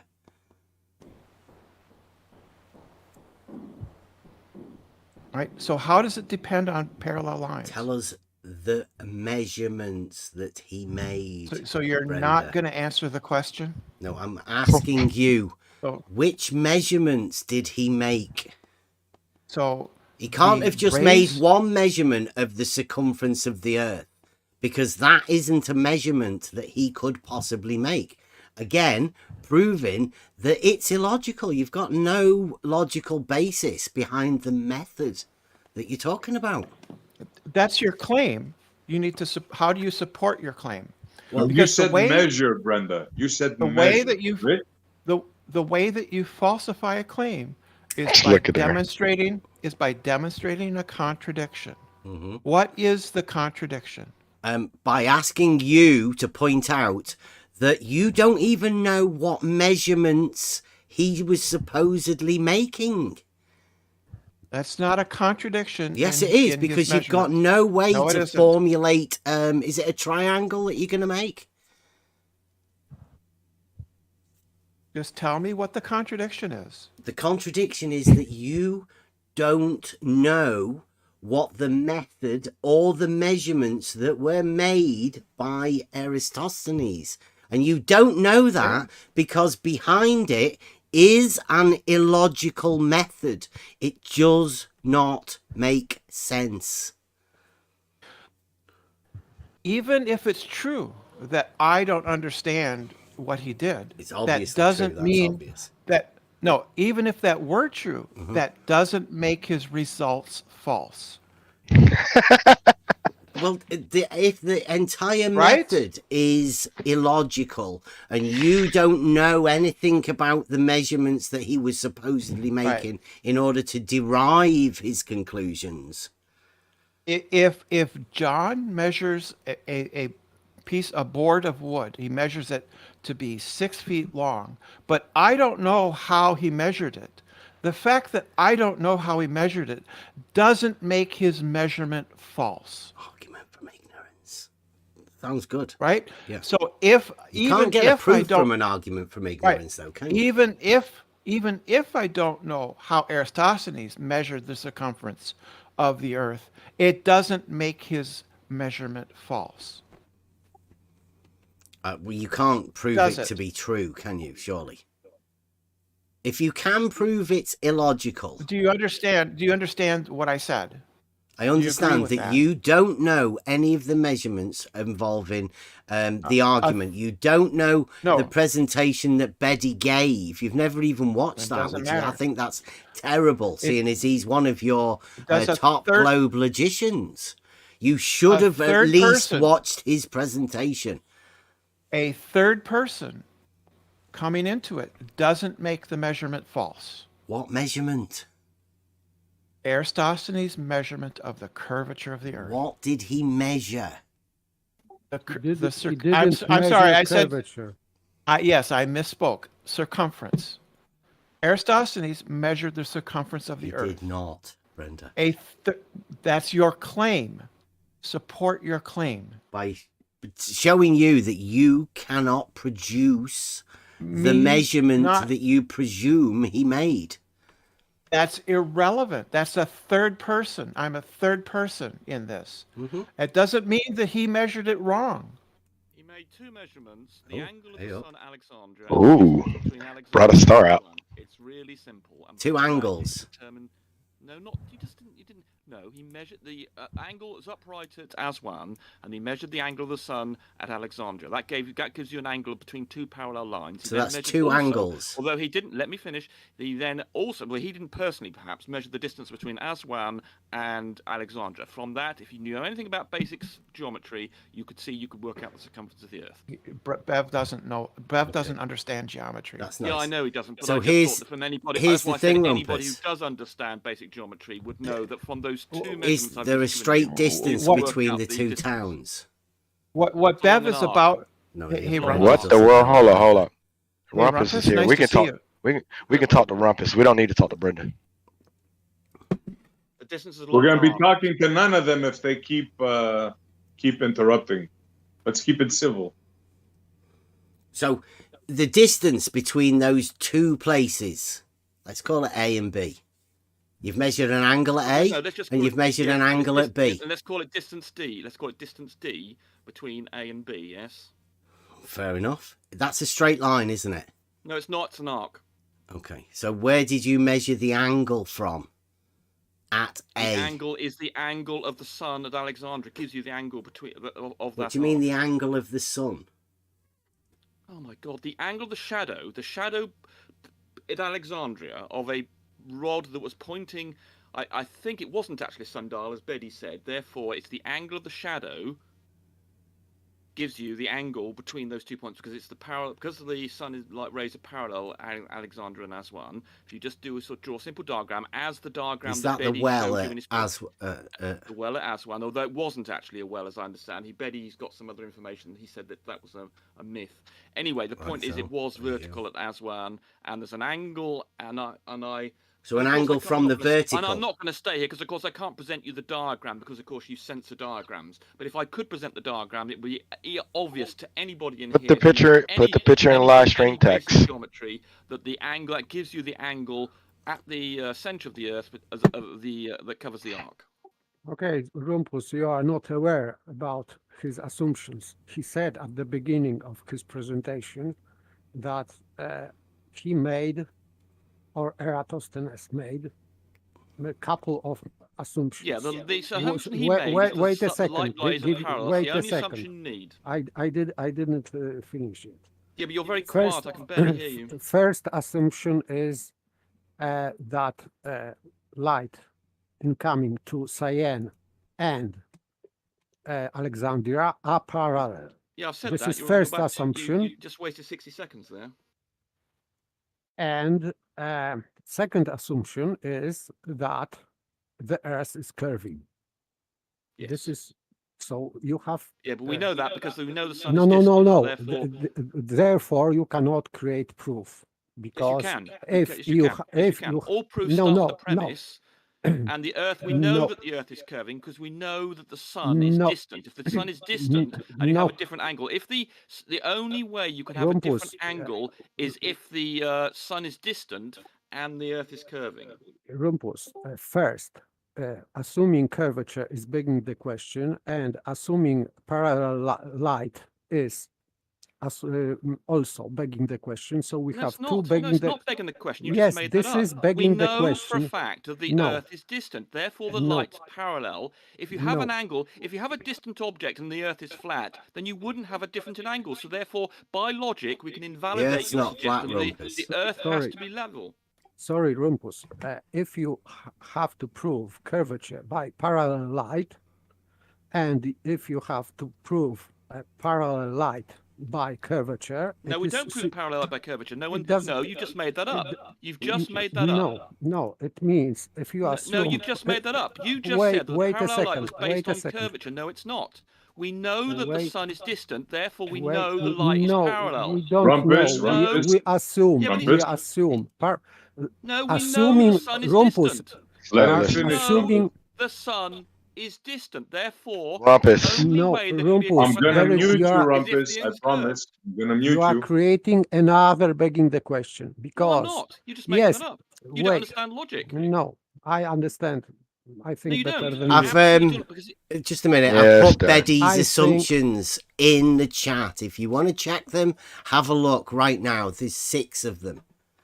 Yeah, 6 of the assumptions that Betty came with at the beginning. They're up for about half an hour on the screen. They're very important to the conversation they are regarding this. That's what we're talking about. And paper thinks that the Rumpus, please don't tell us what other people think. I'm sure paper can tell us himself. Okay, so let me say what I think. I haven't been able to respond yet without being interrupted. No, he never got to finish. Yeah, he did. He's made his point. He's making the claim that it's no. I didn't make. Okay, Rumpus. The Earth being curved has to be a begging the question. I didn't make. We can show that light is parallel, but it's not. We can you show made the another. light is parallel without knowing the Earth is curved. So you. Wait, no, Rumpus. If you are assuming distant sun, you are assuming it based on parallel light. So you are creating another begging the question, because you cannot directly measure distance to the sun. So you have to rely on this parallel light. This is your base assumption. And then, based on that assumption, you are creating calculation for distant sun. But it is still begging the question. So one begging the question is following another begging the question. And then, if you are concluding Earth curve from that, this is circular reasoning. That's why this is fallacy, and we were talking about that with Baby. So it is begging the questions. Can you mute him so I can actually get a sentence out without him over talking me? Right. No. Number one. We determine the light is parallel, not from the Aristotelian experiment. We have other ways of doing that. The sun does not change in size, and there are many other ways of establishing the sun is distant. So that's not dependent. So we have not determined that from the Earth curvature. It was an assumption in Betty's argument, which is what we were talking about at the beginning. That's correct. Yes. And we can show that's correct. We can show that's You can correct. show it's not an assumption that Aristotelian made in his argument. If you knew what an argument was, you take the premises. You don't have to prove all your premises. What's the premises then? Yes, you have. What's the argument for Aristophanes? You won't let me make my point, will you? Well, make the argument then. You're talking about the argument. You said if you know the argument. What's the argument? I'm not being allowed to make my point. What's the argument that you're making the not being point allowed about? to stop over talking me. I know I'm invalidating your reasoning. You don't like it. No, You I can't want get to away know with the just argument that censoring me. Aristophanes and I am made. going to, but you can't censor me. I Right, will. I'll shut you up, Rumpus. You see, that's what you do. You see, I you will. don't like the argument. I've invalidated your Do you argument. know? don't You like haven't it. even I've said what the invalidated- I argument have. You haven't allowed is. me You're to. so You're fucking over-talking. stupid, You're Rumpus. not allowing me to speak. So here we go. I'm And you're not. You will I'm not going- say you the won't let me argument. make- I you will won't promise give you me- that. You won't let me make my point. You won't make the argument. So let's go, So Rumpus. the only thing you can do is to censor me. Make sure That's you the only don't argument state you've the got. argument. That's the only thing you've got is the censorship here. Right. So we can demonstrate that the Earth's light is parallel. Nothing to do with this argument. So that's why we can use that as a premise. So we've got this valid premise that the Earth light is parallel. It's got nothing to do with the Aristotelian experiment. The Aristotelian experiment takes that as a premise. But independently, we can show that is a valid premise. So It's a premise. That's a valid. How? So having How? established It's not that's even a valid premise, Rumpus.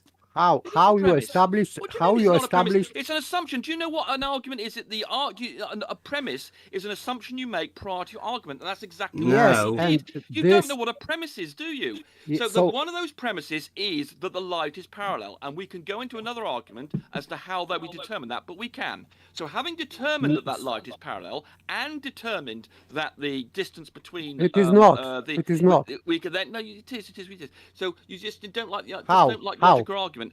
So well, that's another issue. But the point is, we No, can go into that if you want I to. don't. I don't believe. I I can don't go believe. into that, but that for the moment, we'll take that as a valid premise. No, but you From can't do that, Rumpus. it's Can not I start off an argument saying Winston Churchill was Chinese and then proceed? Well, okay, if you want to go to the premises, but that's not where this was coming from. Idiotic Paper was claiming that was a beggar. No, please, Rumpus, stop! Rumpus! Rumpus! That the Aristophanes experiment was the reason we believed in I got parallel him. lines, and it's not. We do not believe. It's not the premise for Rumpus, are you not in listening? parallel lines. Right, I'm going to have to point this out again. Rumpus won't shut the fuck up. Brenda came in because we said that Betty presented an illogical argument. Paper has already stated why there's a fallacy. There's a circular reasoning fallacy in the argument that was presented. Now, Rumpus obviously isn't addressing that. And he's just going for the fact that they've proved an assumption that Aristophanes made. Well, that's not how you go about sorting this argument out. That's not how you go about sorting a circular reasoning fallacy that it's inbuilt within the very argument. Of one of the fallacies within this argument, of which there are many, Rumpus is now going to go on and on and on and not address any of these fallacies that are inbuilt in their own argument. Now, you can get rid of Aristophanes, obviously, but that's what Brenda came in for. Okay, Rumpus. Yeah, no, he's gone. Is he He already chopped gone? off. Oh, well, he's not going to be Okay, able to come back. This Chopped is no off. problem. I can elaborate on that, begging the question, because I think that Rumpus does not understand what begging the question means.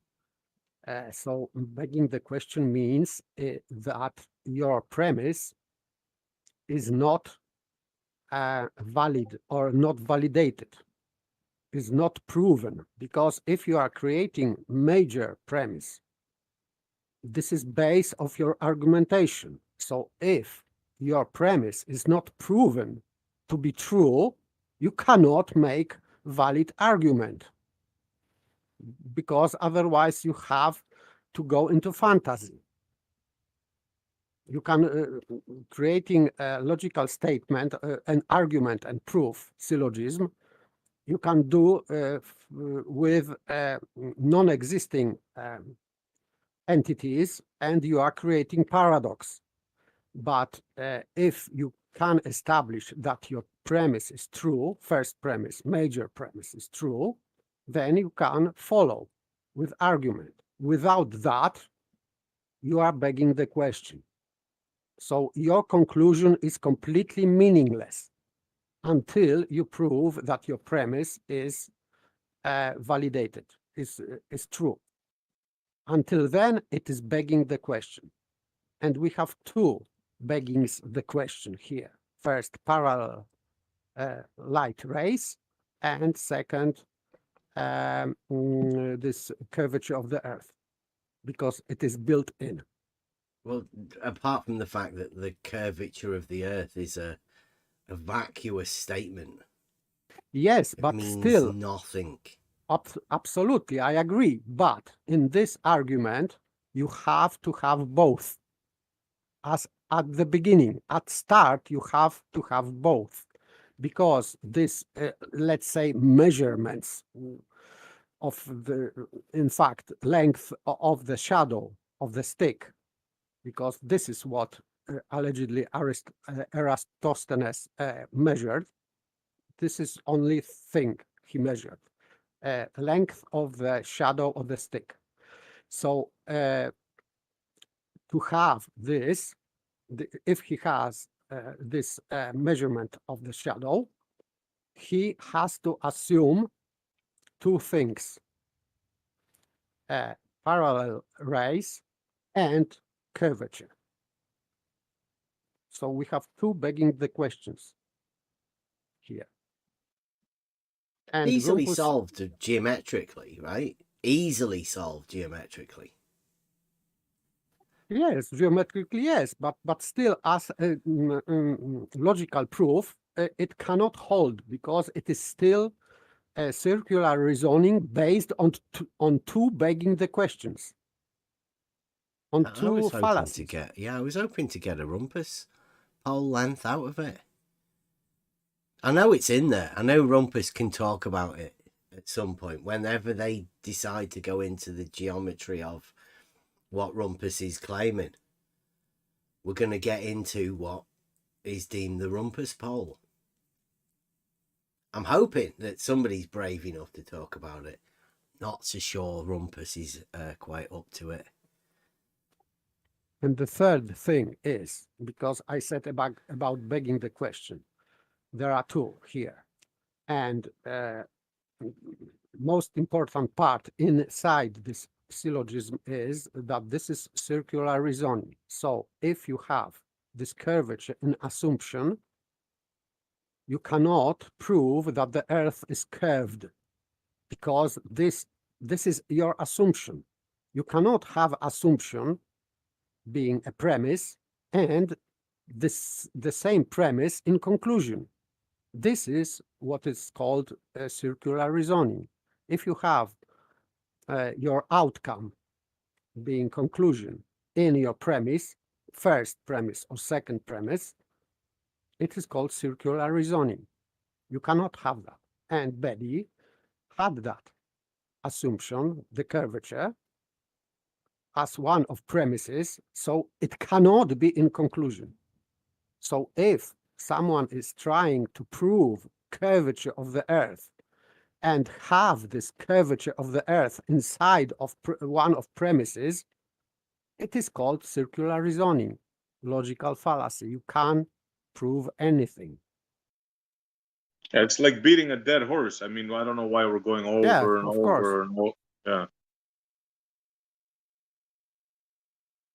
Brenda says you don't know what circular reasoning is, but I mean, I'm pretty sure I just Brenda, presented. I know, but that's I what think Brenda does. clearly. You know, like that's to appease the gods of the monad. I think. Yeah. Just has to type it out, and you know, they'll pick up on it. That at least Brenda was objecting. At least there was Brenda there. Maybe Brenda has problems with hearing, because I said twice or even three times what circular reasoning is, so I will not repeat again. Everyone knows now, but Brenda doesn't.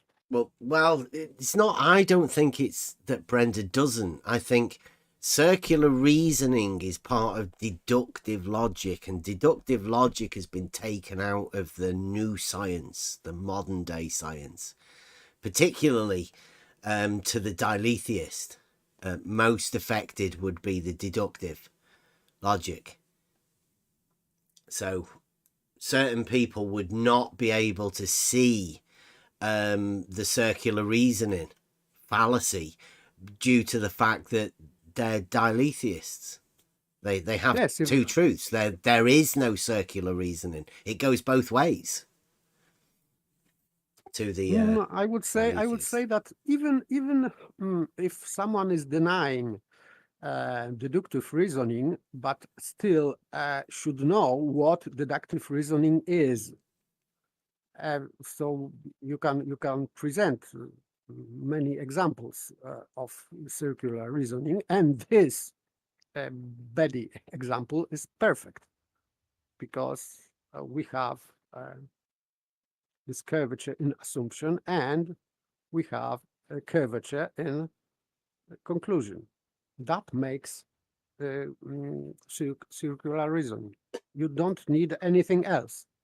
Whatever it would be, if you have same thing in premise and same thing in conclusion, it is always circular reasoning. Well, I'd say there's further complications for Brenda that should be thought of. Brenda says that in the presence of vertical, Euclidean geometry is falsified, so therefore there are no parallels. Yet Aristophanes is using parallel light when the very fact that we have verticals, plumb bobs, in reality, Brenda has said, falsifies Euclid. So that would be third assumption. Yeah. That if, because if the Earth has curvature, and therefore this verticals being not verticals would be divergent. Mm-hmm. This is of course implication of the model. So if your model is proven by circular reasoning, so implication of that circular reasoning is invalid. You cannot prove that verticals are divergent because previously you used or someone used circular reasoning as a proof for curvature. So if proof for curvature is invalidated, therefore divergent verticals are disproved also, because it is implication of curvature. So if you disprove curvature, you disprove all implications of this curvature. So this is simple. You want to, I think it's only fair we let Brenda, don't go on too much, Brenda, about the fact that paper doesn't know about circular reasoning. Please try and explain your version of circular reasoning that must be different than paper's version that he has just described to us, please. I'm gonna unmute Brenda. What was paper's definition of circular reasoning? Were you not listening? Nobody. I was, but it's helpful to get it stated up front. Oh, come on, Brenda. If you, I repeat once again, last time, if you have something in premise and the same thing in conclusion, it means that you are creating circular reasoning. And what was the conclusion of Aristophanes' measurements? In Baby presentation, it was that the Earth is curved. No, but I've been talking about Aristophanes. His conclusion. What was his conclusion? It's that the Earth has a particular circumference. Right? No, that wasn't in his premises. That wasn't in his premises. I'm talking about Betty's presentation. Yeah. I'm not talking about Betty's presentation. I'm talking about yes, Aristophanes. I'm talking about Aristophanes and his measurement of circumference. And his result, his conclusion, is not in the premises. That's what begging the question is when your conclusion is contained in one of your premises. Yes, and he did that's not what I have said. yes, and he did not have his measurement, the results, in his premises. Did he? Yes, it is. No, he because didn't. If you said that he measured allegedly circumference of yes of the globe. He had a method that he followed. He measured two angles. Based on, he had a method that he followed based on observations, right? Okay, and I from asked that, you- he calculated the circumference of the Earth. Okay, I ask you a question. If Was he his calcula- calculation in his premises? No, I ask you a No, question. so it's not If begging the he- question then. If he calculated circumference of the globe. Based She's on flipping the observations. script on you and saying it's begging the question. You're talking about circular reasoning, not begging the question. Same thing. It's the same thing. No, it's moron. not. It's Yes, they correctly. are. Moron. It's not. Yes, It they are. Many times, no, because begging the question is not validating your using not validated premises as a premise. So your assumption. No, that's not circular reasoning. Assumptions I aren't am circular saying reasoning. about. Yes, it is not circular reasoning. I am talking Correct. about begging Yeah, the you guys question. keep letting her flip it. You keep Assumptions letting her flip it between two different arguments, and then she can claim, "Oh no, that's not it." Assumptions are not having an assumption in your premise isn't circular reasoning. Yes, of course. We are not Right. saying that.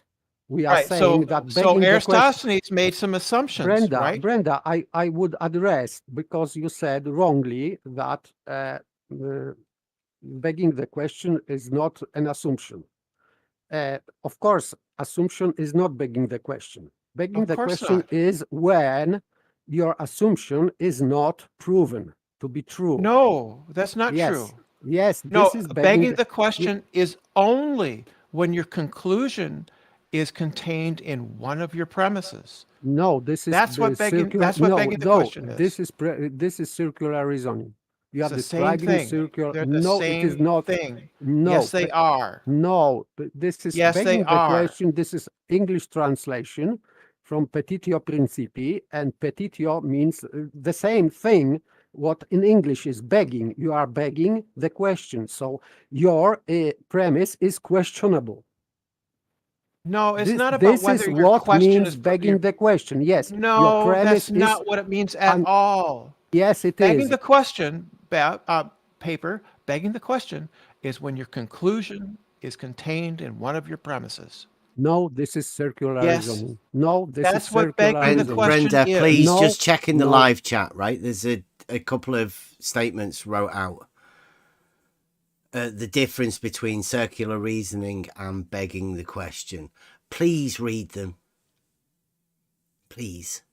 Yeah, it's what I've been Oh saying. my God, they're not the same thing. It's what I've been saying the whole time. No, you are not. Yes. You've You are been trying saying to- the circular reasoning is begging the question when it quite clearly isn't. Can you And see I'm the going to say it difference? because Brenda is stupid. Begging the question or assuming the conclusion is an informal fallacy that occurs when an argument's premises assume the truth of the conclusion. The question begging inference is valid in the sense that the conclusion is as true as a premise, but it's not a valid argument. No, I don't know from where you have this. but Right, this that was is- right from Wikipedia. Okay, so sorry, Right? you are deceived by Wikipedia. No, Yes. you disagree with logic then. Hey, Brenda, stop relying on Wikipedia for your answers. When it comes to math and things like that, Wikipedia is accurate. But where do you want me to go? What resource do you want me to go to? Right? Now, there's quite a lot of. Okay, how about this? Hang on. Okay, Wikipedia has sources at the bottom of each article. Go to those sources and stay away from Wikipedia. Thank you, Brenda. Here's the second paragraph. Begging the question is a type of circular reasoning that occurs in an indirect way such that the fallacy's presence is hidden, or at least not explicitly apparent. The phrase begs the question is also meant to prompts or raises a question. So, for example, wool sweaters are superior to nylon jackets because wool sweaters have a higher wool content, begs the question because the statement assumes higher wool content implies being a superior material. That's begging the question. Wool in wolf. Wool. Yeah, how is that circular reasoning then? Yeah. It's begging the question. Wolves do not have It's not talking about wool. wolves. It's not talking about wolves. Yeah, that's what you said. No, it's wool. I said wool. Wool sweaters are superior to nylon jackets because wool sweaters have a higher wool content.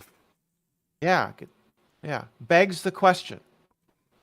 So you people have been studying logic. No, hang on. And How you is can't that even the get same basic as circular reasoning, Brenda? Brenda, how is that the same as circular reasoning?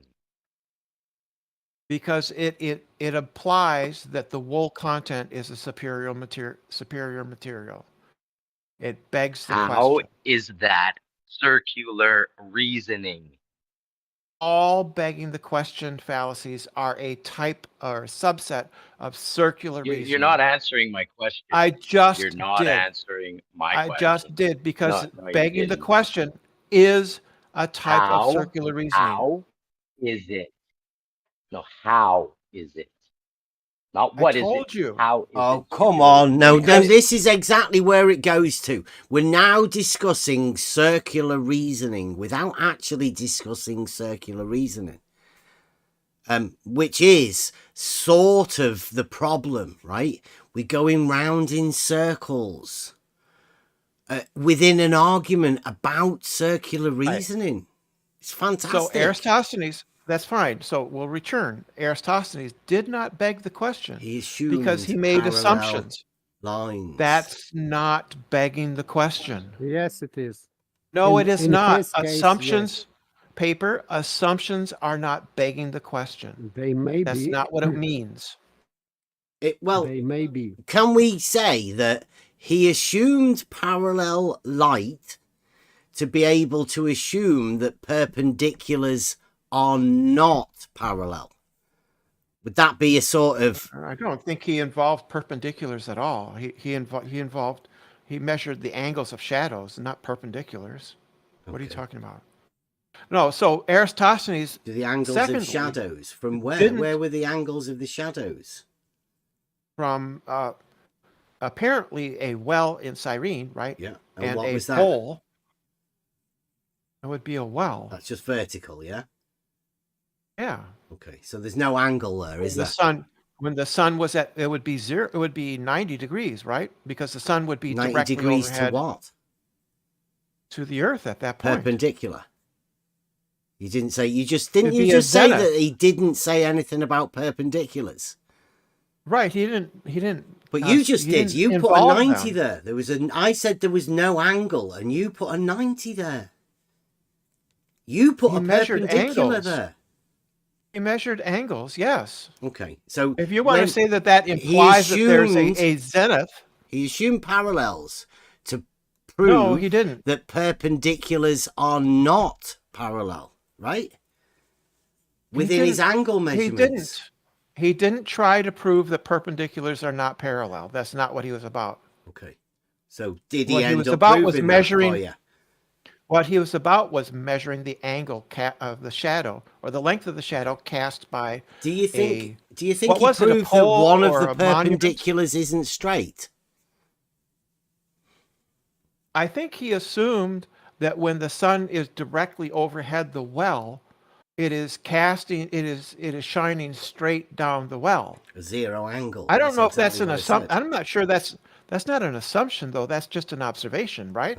No, but you're I assuming. mean, if you look down the well, you're assuming that those rays of light are parallel to the ones that are coming to the other place, right?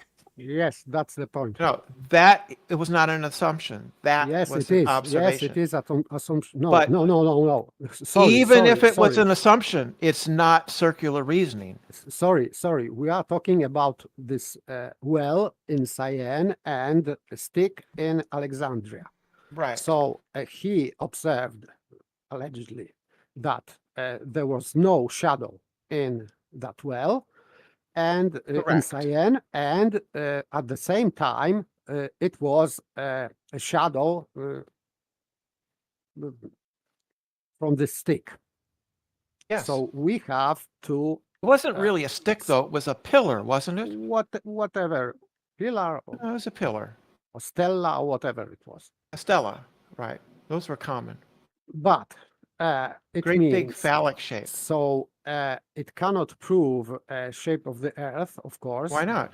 Because you have to assume that the light is parallel, and No, of course, yes. Even if he did assume it, his reasoning is still valid, because it's not circular. Assumptions are not circular reasoning.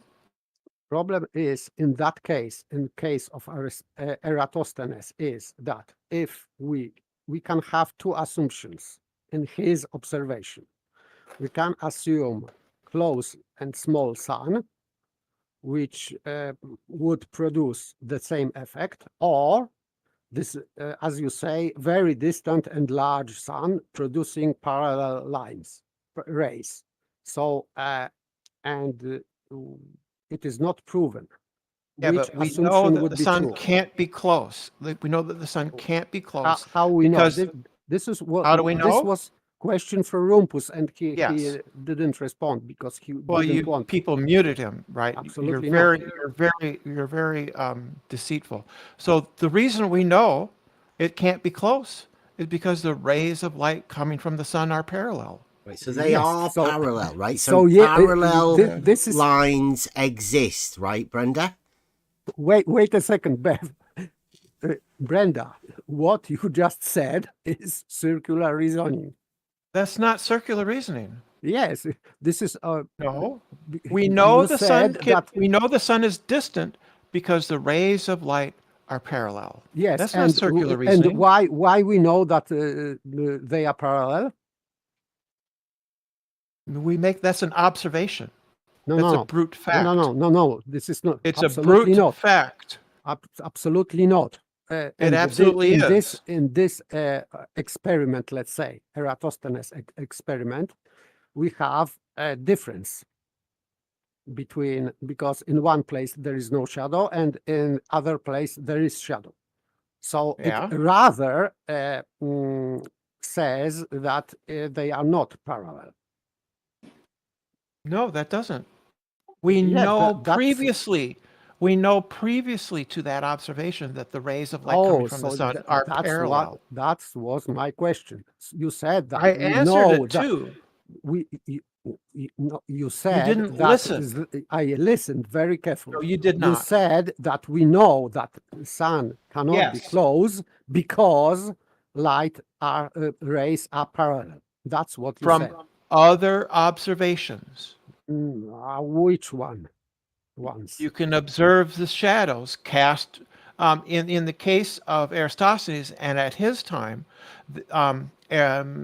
Aristarchus noticed that the shadows on the moon were identical to the shadow on the earth. Since the moon is far away, and the shadows are parallel or nearly so, therefore we can conclude that the sun must be far away. That was Aristarchus's observation. Observation of the moon. He observed that the shadow on the moon is parallel with that of the earth.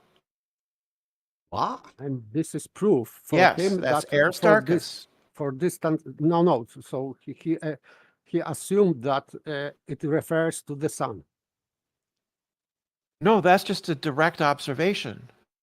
So you think that what is casting the shadow on the moon? Oh, come on. We're talking about the circular reasoning behind Aristophanes. Now, did Aristophanes have anything to do with the moon? No, we're validating. No, we're not. We're validating. You can't validate parallel lines by looking at the moon, Brenda. Yes, I did. We're establishing. So you that are his validating parallel lines. We're validating that Aristophanes' assumption that the rays of light from the sun are parallel by pointing out that during the moon's phases, right, that shadow on the moon cast by itself on itself. That's what the phases of the moon are, right? Are parallel with that of the Earth. And so if you hold up a ball like a soccer ball, okay, and hold it up in your arm, and put it visually next to the moon, the shadows will be pointing in the same direction. They're parallel shadows, and yet the moon we can see must be very far away. Therefore, we can conclude the ball in your hand is so close.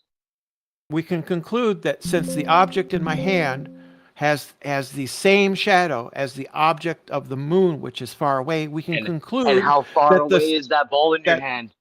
We can conclude that the light which is creating that shadow is parallel. Yeah, I guess just ignore my question.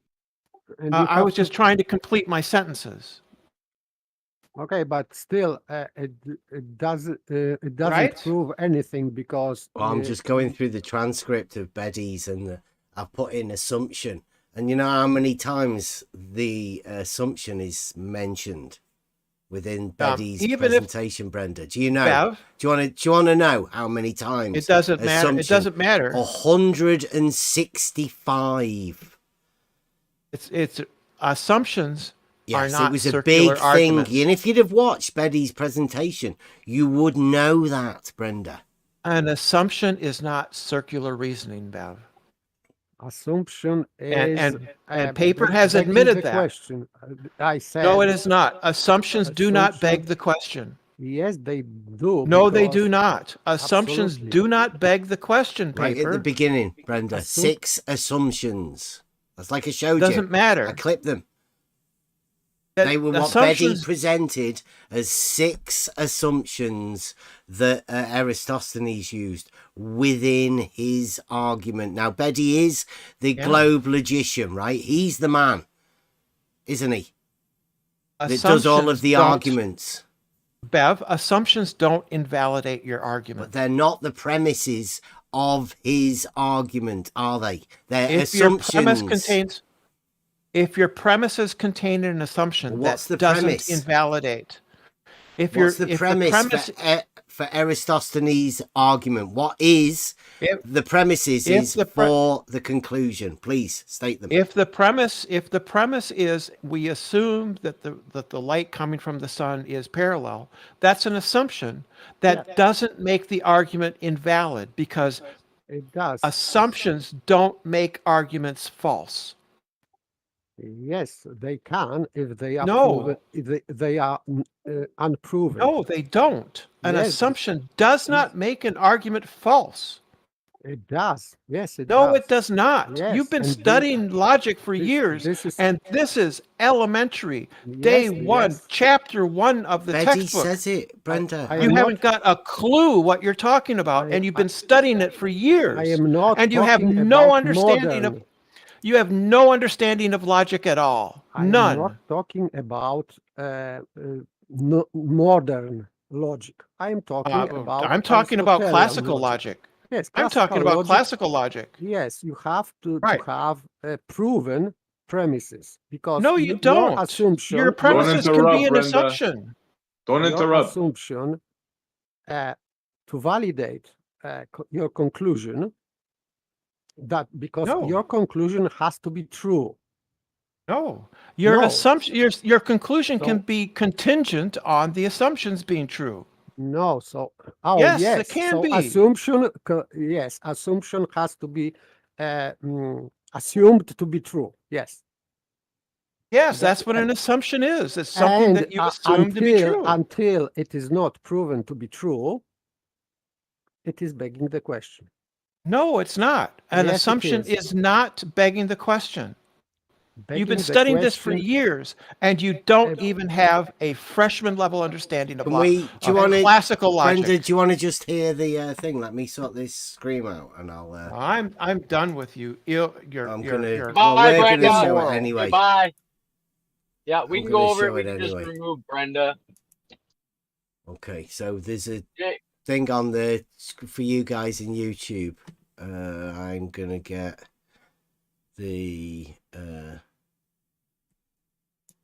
get it so you guys Baby can see presentation. This is Betty's presentation. Yes, so we are gonna hear exactly what Betty says about this thing. Let me put that volume up. This is Betty. Everybody tune in. Brenda's gone. Okay. Everybody else can listen to it. This is just for Brenda's sake, and we'll get back to Blue Marble and the copyright issue in a minute. Okay. Propositions. I am presenting his argument exactly as he presents it.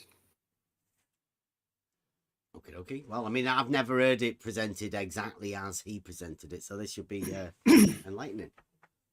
No, you haven't, because I checked up a lot of these sort of internet presentations about the argument, and a lot of them are not correct. For example, a lot of them mention a well at Syene, which is modern day Aswan.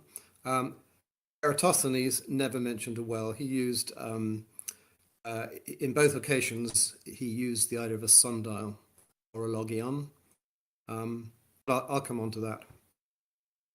Okay, so the six propositions, which are assumptions, they may be wrong, but let's take them as given and see what logically follows from them. Can you pause? Yeah. So he admitted that they can be wrong. Yeah, and they're propositions. Yes.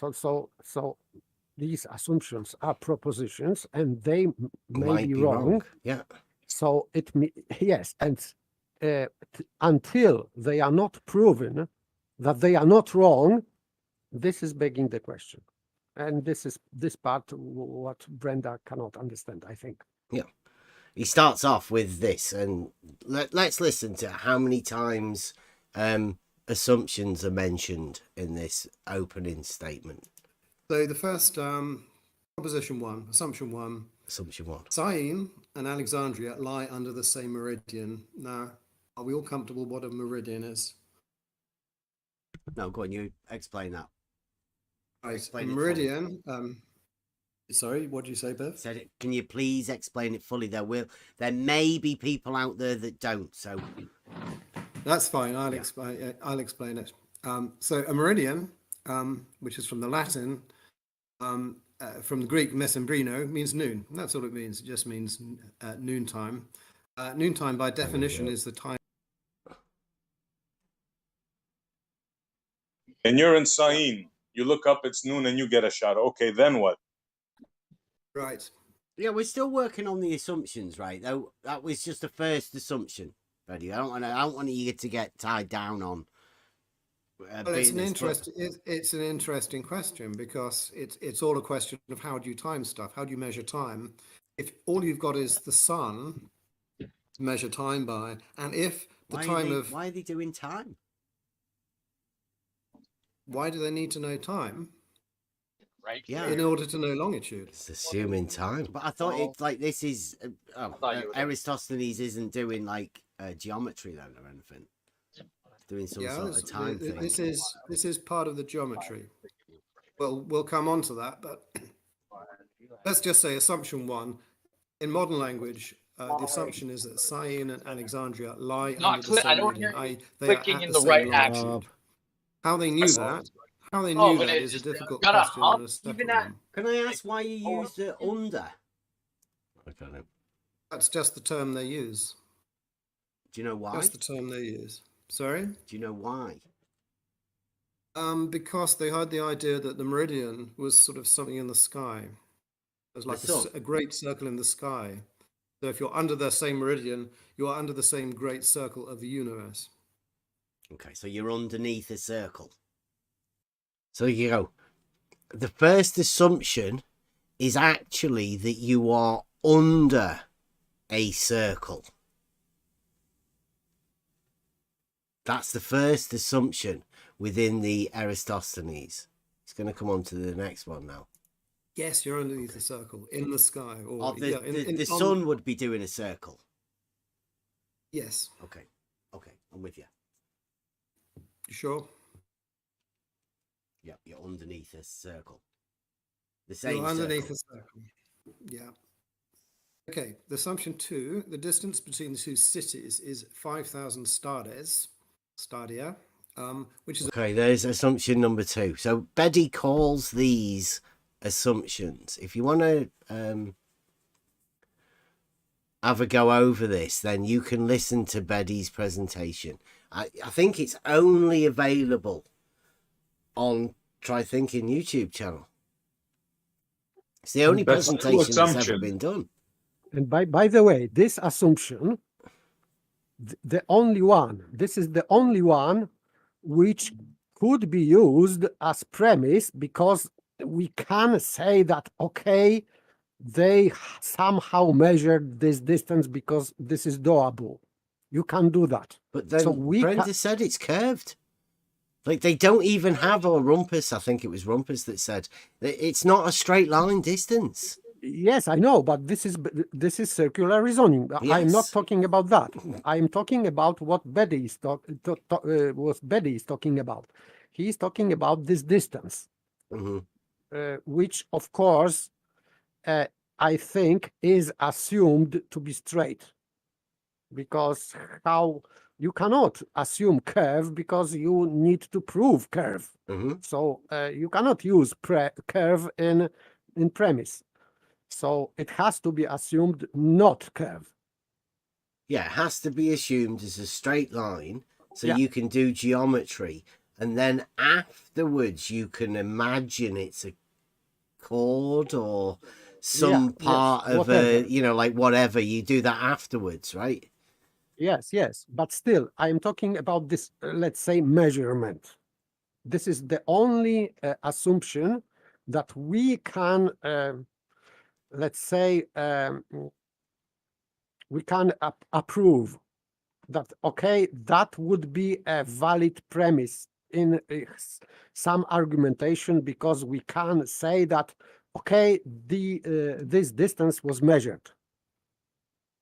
Not only just assumption, from the on the fly, from the hat. We can say that. I say you're giving them a present. Okay, but you know why? Because the first premise starts on a false assumption, which is that the sun produces parallel rays. It's on a circle. He said, no. The first assumption is that both of the two places are on the same meridian, and what that actually means is they are under the same circle of the light in the sky, right? They assume that the sun is a circle in the sky, and that these two places are both underneath that circle. Right. And that circle produces rays, according to them, right? Parallel, yeah. Yes. But can a circle produce parallel rays? Well, that's a different assumption that comes later on. I think that's like the fourth assumption, is that light comes in parallel. Yes, exactly. But from the beginning, this whole thing starts off with their sun, right? Which dies right at the beginning. That's what I'm trying to tell you guys. Yeah. They cannot have parallel rays. Yes, of course, I agree. But we are talking about Beddy's presentation. So we have, I would say that this assumption about parallel rays and this meridian, etc., that would be assumption without any evidence, rather. But with this distance between two cities, we can say at least for the sake of argument, that they were somehow measured. So that would be somehow valid premise for something. Wrong. Even that one I can shoot down. Uh, You want to know how? Back in the day, they would hire walkers, what they call walkers, pacers, yes, to do this job. Right? I am aware of that this is somehow ridiculous, but still. Exactly. So why say it? Why give it to them? But yes, I can give that concession because it is somehow doable. No, I won't give it. No, I can't give it. And I just want to point that out. Like, there's no way they could have done that accurately. No way. Okay, of course. I'm not talking about accuracy. I am talking that only that it can be done somehow, this rough measurement of distance between cities. That's very rough. Okay, I'll give you that. Yes, You want that's to put it why that I way. can say that you can somehow concern this as, let's say, valid premise. Somehow. Okay, I just wanted to point those two glaring like elephants in the room out. Yeah. Yes, but other assumptions are just pure speculation. That's my point. So we know we have no parallel rays, and we know there's no way we could have had an accurate distance back then. I just want to make that clear. Yes, of course. Okay, I'm good. The whole point of it was to point out that it's an illogical argument. Yes. Bedford presented. I think we succeeded. That's what Brenda came in for, because that's what we said. It's like building a house on sand. That's what this is. And it starts off with a faulty assumption right from the get-go that they have parallel lines. And when you question them, question all their scientists in that. They're going to tell you they're almost parallel. Almost parallel.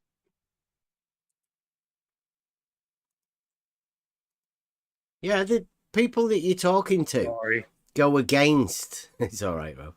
They go against the actual methods and the assumptions of Aristophanes.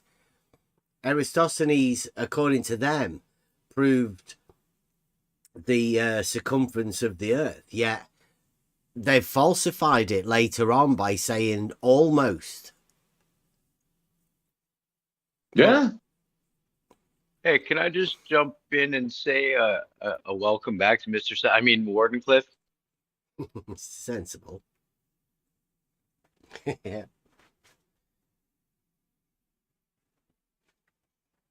Right, good. Does anyone want to get back to the blue marble? Let me get that. Yes, evening all. I'll just sit here and listen. Just carry on. Yeah, no problem. Take notes. Yeah, welcome back. Right, here we go.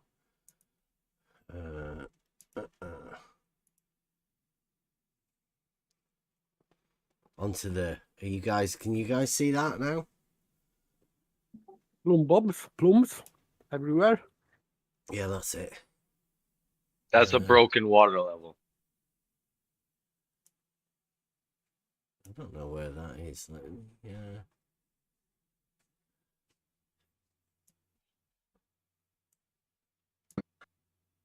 Oh, it's there, isn't it? Right. Okay. So he was going on about copyright, wasn't he? Okay. Let me get this back here. Blue marble and the copyright. I bet if I've got the trademark, I could stop them from using it. The registered trademark? Yes. So if you have a registered trademark, you get to stop anyone who starts using the trademark and gets people to understand that it's associated with you, as long as they started doing that after you registered. Can we stop talking about trademarks? Because Blue's talking about copyright.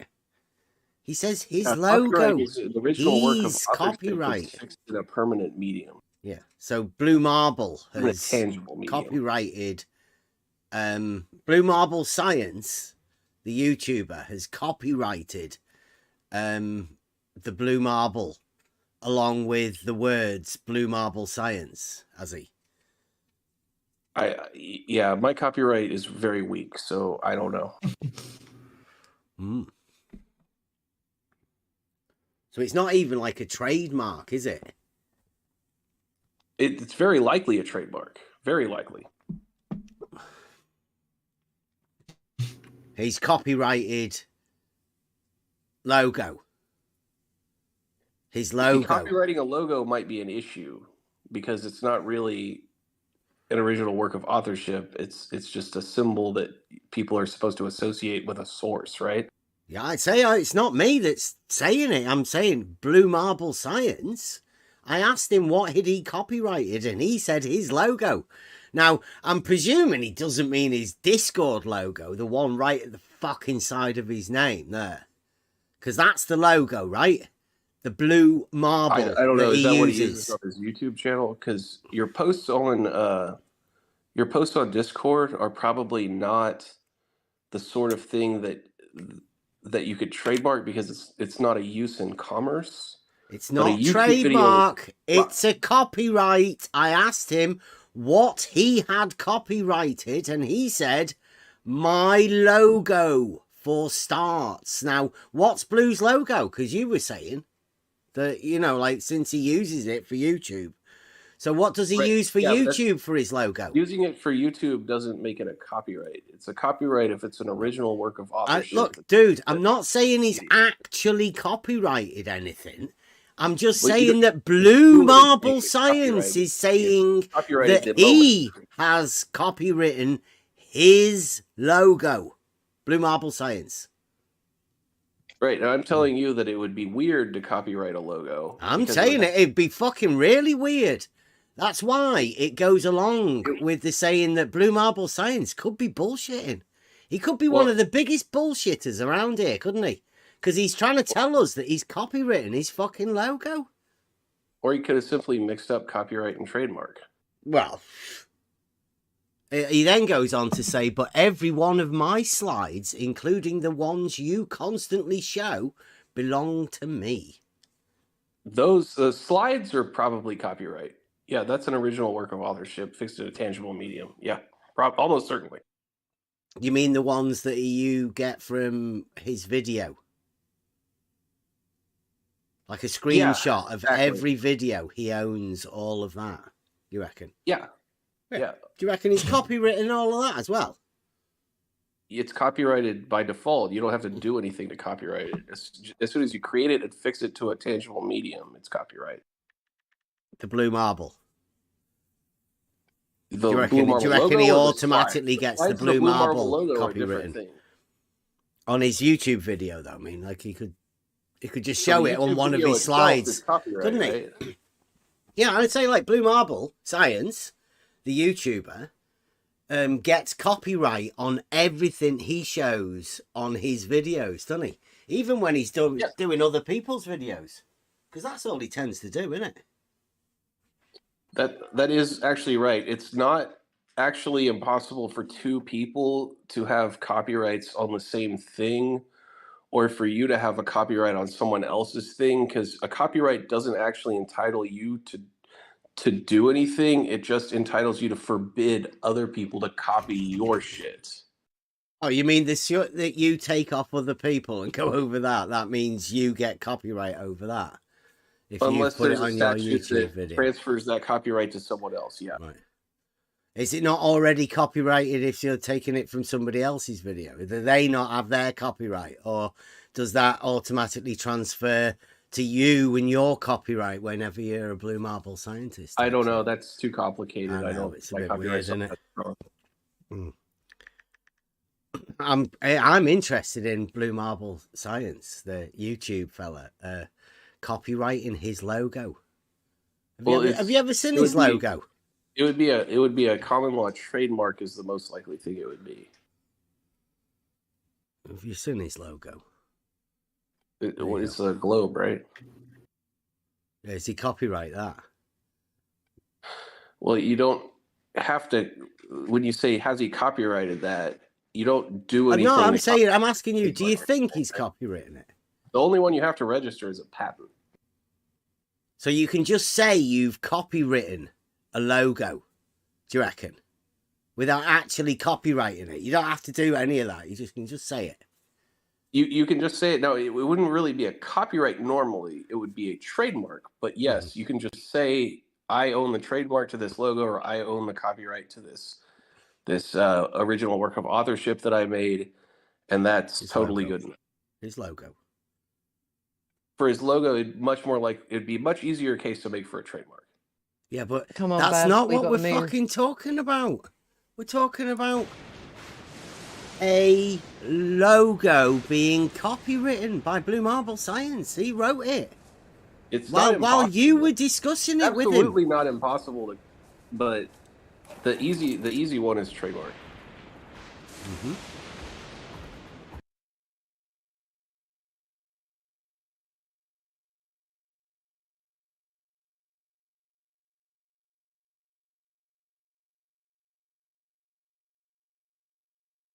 Is that it? Copyright. Somebody defending Blue Marble. Blue Marble's copywritten his logo, you know. Or at least he's told us he has.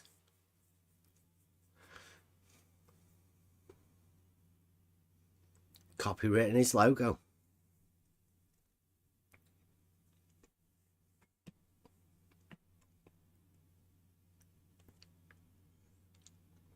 And probably Rumpus is going to copyright the Rumpus pole. Equipotential angle of adjustment. Opposite side angle to the equipotential angle of adjustment is a Rumpus pole.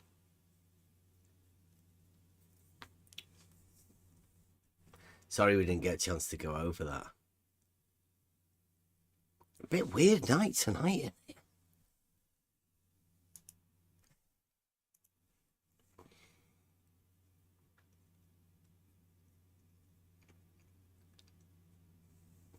So what's everybody thinking of tonight? It's weird. Tomorrow, going over that, we are going to start the course at Hillsdale for Euclid tomorrow. Now, this is going to tie in with all of the philosophy stuff we're doing, but it will become apparent as we go across the Euclid stuff where we're going to be, and we're going to start developing modern day philosophy, really, and linking it to everything that we've been doing over the last 4 years.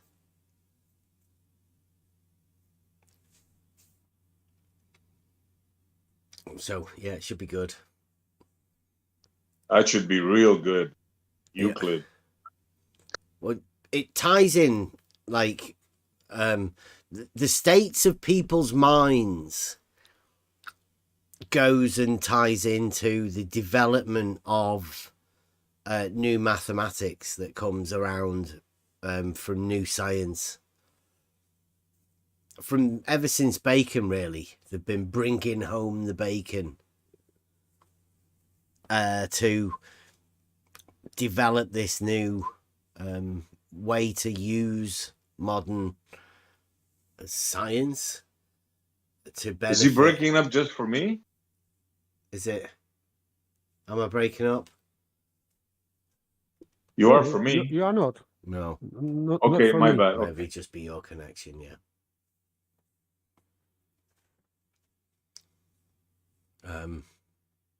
Are we talking about in the chat? Oh, sorry. Thank you, Gods. Gods put out a few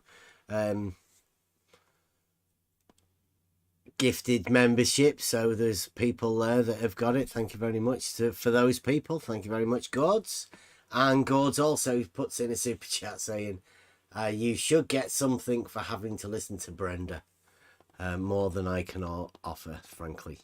So, thank you very much, gods.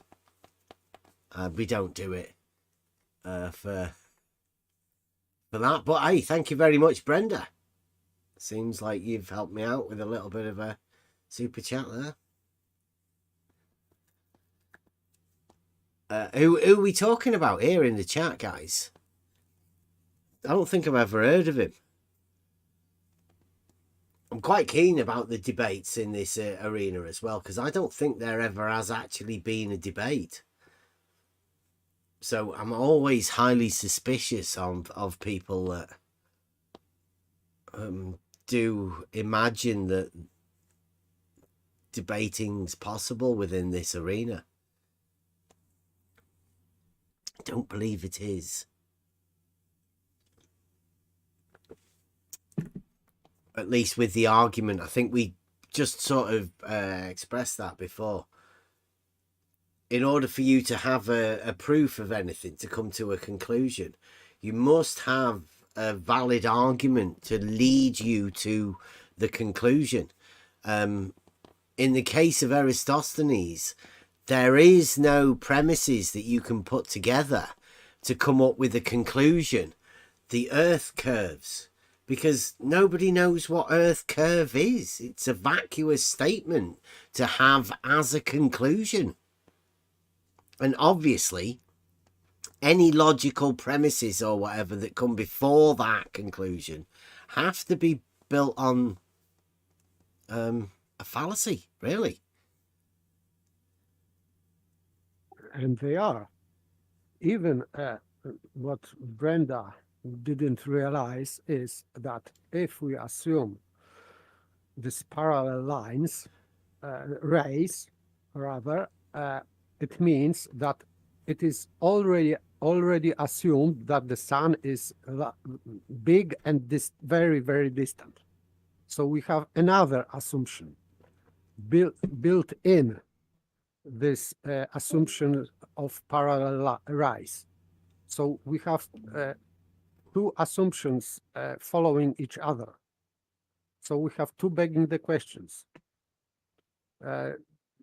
And you cannot prove that the sun is distant because we observe parallel rays, because we don't observe parallel rays. That's right. You can't start an argument, especially when you're going to end up with a proof, on a faulty assumption. That's ridiculous. Yes, and this faulty assumption is based on another faulty assumption. So, yes. So this is just circle jerking. Yes.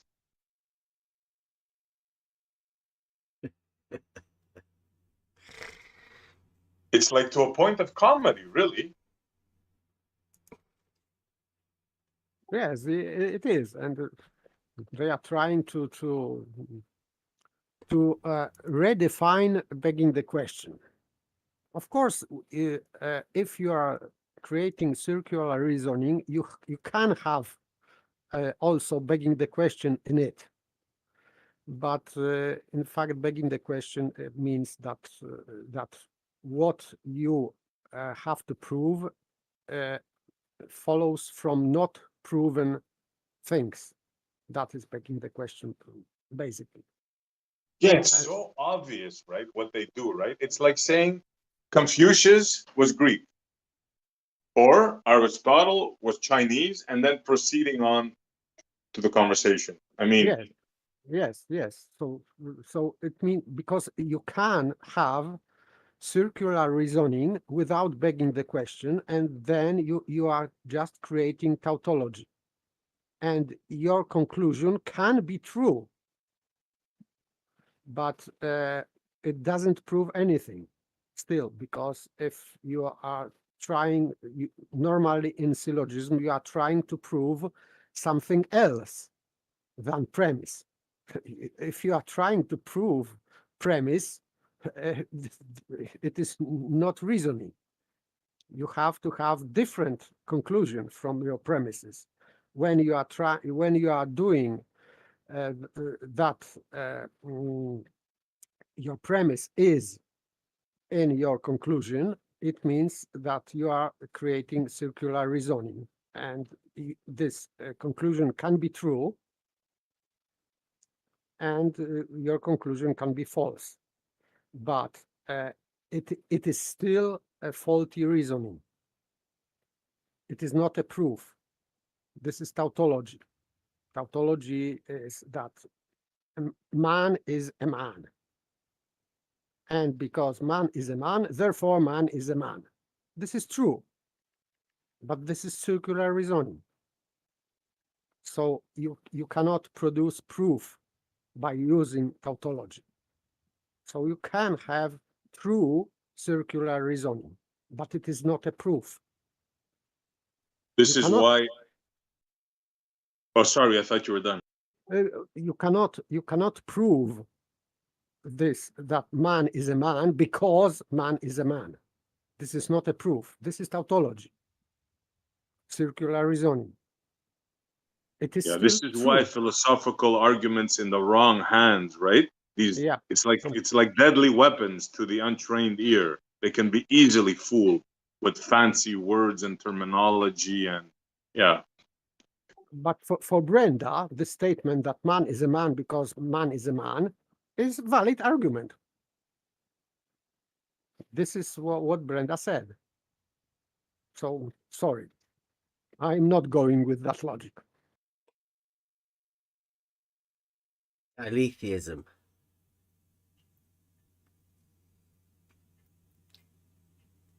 Inherent that's a big word. All sorts. Yeah, I mean, Brenda was the one that gave us,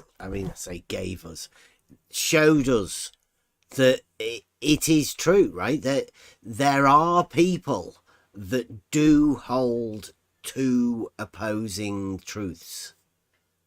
And they can do that. I never believed that that was possible. Or before entering this arena to ask questions of people, I would never have imagined that the people I was talking to out there could possibly ever have been diletheists, right?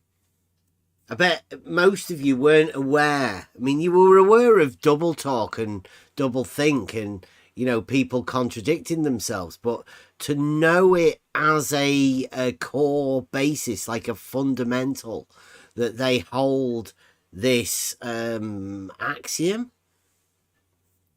that they can place anywhere, that there are people like that. Brenda showed us that, I think. I knew there were people like that a long time ago. I just didn't know there was a word for it. Yeah. To be honest with you. Yeah. And it helps you explain these types of people. And I'm pretty sure everybody has a touch of it. Being able to do that, because I think modern day life has prepared people for holding these contradictions. It's only when you're shown them and you still have to believe both of them, they still have to hold both of these things as being true at the same time. That's when the true diletheist comes out, I think. Most people try and sort the stuff out and sort your ideas so you know which way it's coming and going. But a diletheist has to hold both of these things at the same time as truths. And that's shown. That's shown by people having to misrepresent what you say, having to misunderstand arguments to put across, straw man positions. You don't understand what circular reasoning is a pretty bad circular reasoning fallacy within itself. It's just a way of not having to address the argument, that you're now addressing a fallacy and people's misunderstanding of a particular fallacy. And by the way, if you are starting with contradiction, so if you are saying that that is and that is not, and someone is trying to use that in argumentation, it means that this and not this can prove the same thing, which invalidates argumentation. Because Yeah, it means not that proves that kind of a yes, deal. so, yes, Yeah, that prove that, and not that prove that. yeah, yeah. Same. Insanity. So it is pointless. It is completely meaningless, because if you can prove your conclusion using anything, it means that that you cannot disprove, you cannot falsify. Because normal thing in argumentation is that you can falsify your proven conclusion by using contradiction. But in that case, you cannot do that. You cannot falsify your conclusion, because you cannot use contradiction. You cannot say not. If yes, then yes. If not yes, then yes. This is contradictory argumentation. So how can you prove that not yes is not yes? You cannot do that. No, but they make a not yes a yes. That's how they start off with. Yes, yes. So That's even it worse means than that Yeah, yes and not yes means the same for them. exactly. So remember, they start with a not yes and make it a yes, and then proceed. Yes, basically yes. Exactly. It's Or unbelievable. not yes. You don't know. They make a not yes a yes, yes. Because they start off with the faulty premise that parallel lines come from the sun, right? Yes. So right from the get-go, it's wrong. Absolutely, yes. And this is begging the question, and based on another begging the question, because to have parallel rays, it assumes that the sun is infinitely distant and very, very large, of course. So, or at least bigger at the global No. You don't assume further assumptions. The only assumption within the Aristophanes is that the light comes in parallel, and the fact that they're both on the same meridian, or as he said, under the same meridian, because they assumed that the meridian was a circle in the sky. Yes, this is what Betty said. But in fact, to have these parallel rays, you have to you have to have a necessary antecedent for that, because what is first, rays or sun? I would say that you have to have sun first. So sun is a necessary antecedent for rays. So to have parallel rays, you have to have specific sun, not just sun. So another assumption is built in silently here. He's not saying that, but it is, because it is necessary antecedent. So it is another begging the question. Yeah, there's many assumptions, but you can just go with those two and kill the argument. Absolutely. Oh, yes, of course. Gord's points out that we used to tell kids, I mean, I can remember it when I was a lad, right? I'm sure Brenda's the same.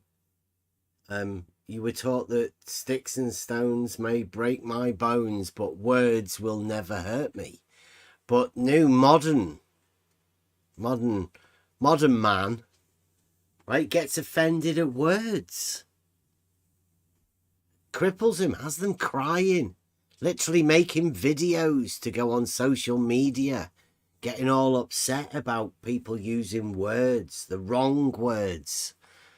Even the thought of people using these words can upset them that much.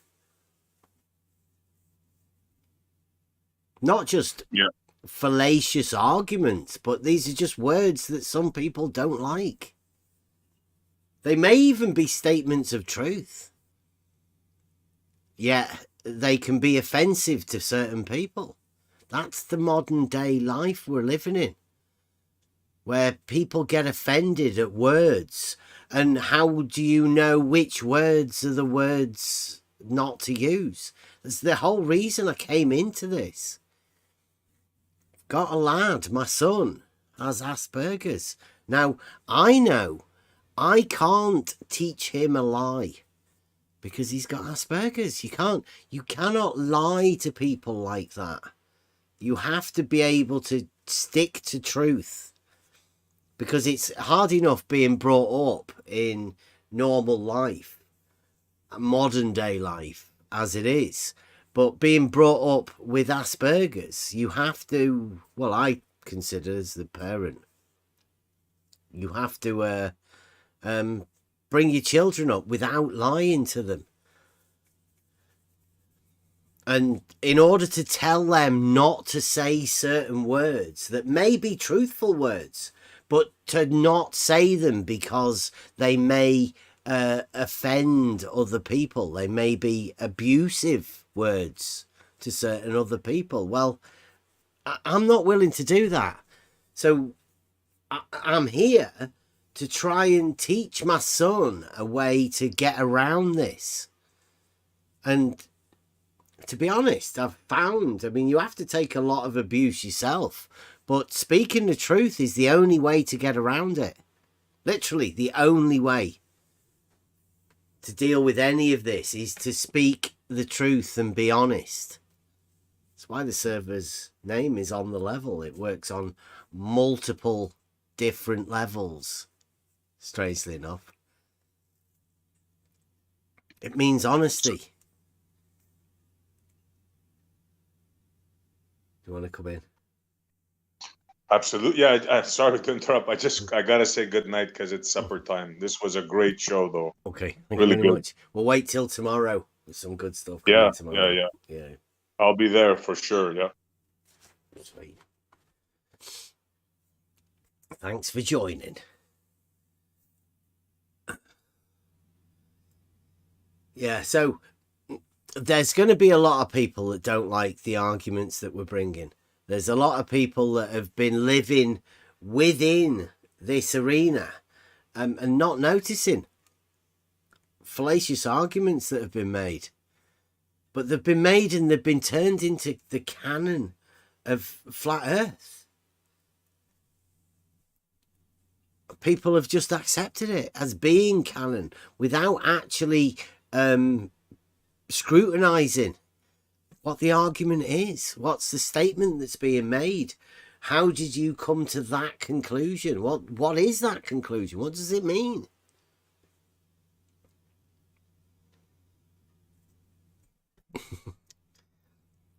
Well, yeah, you've got to speak the truth, but you've got to be careful which truths to speak. It's saying it's not flat. That's a good truth to speak. Because it's not. It's provable. It's the conversation that comes from saying that. Imagine if the best argument that could ever be made starts off with you being honest and saying it's not flat. The Earth is not flat. If that's the starting base, honest starting base of the best argument that can ever be made, it should be like an immediate assumption from everyone, because it's pretty obvious that you can see it's definitely not flat.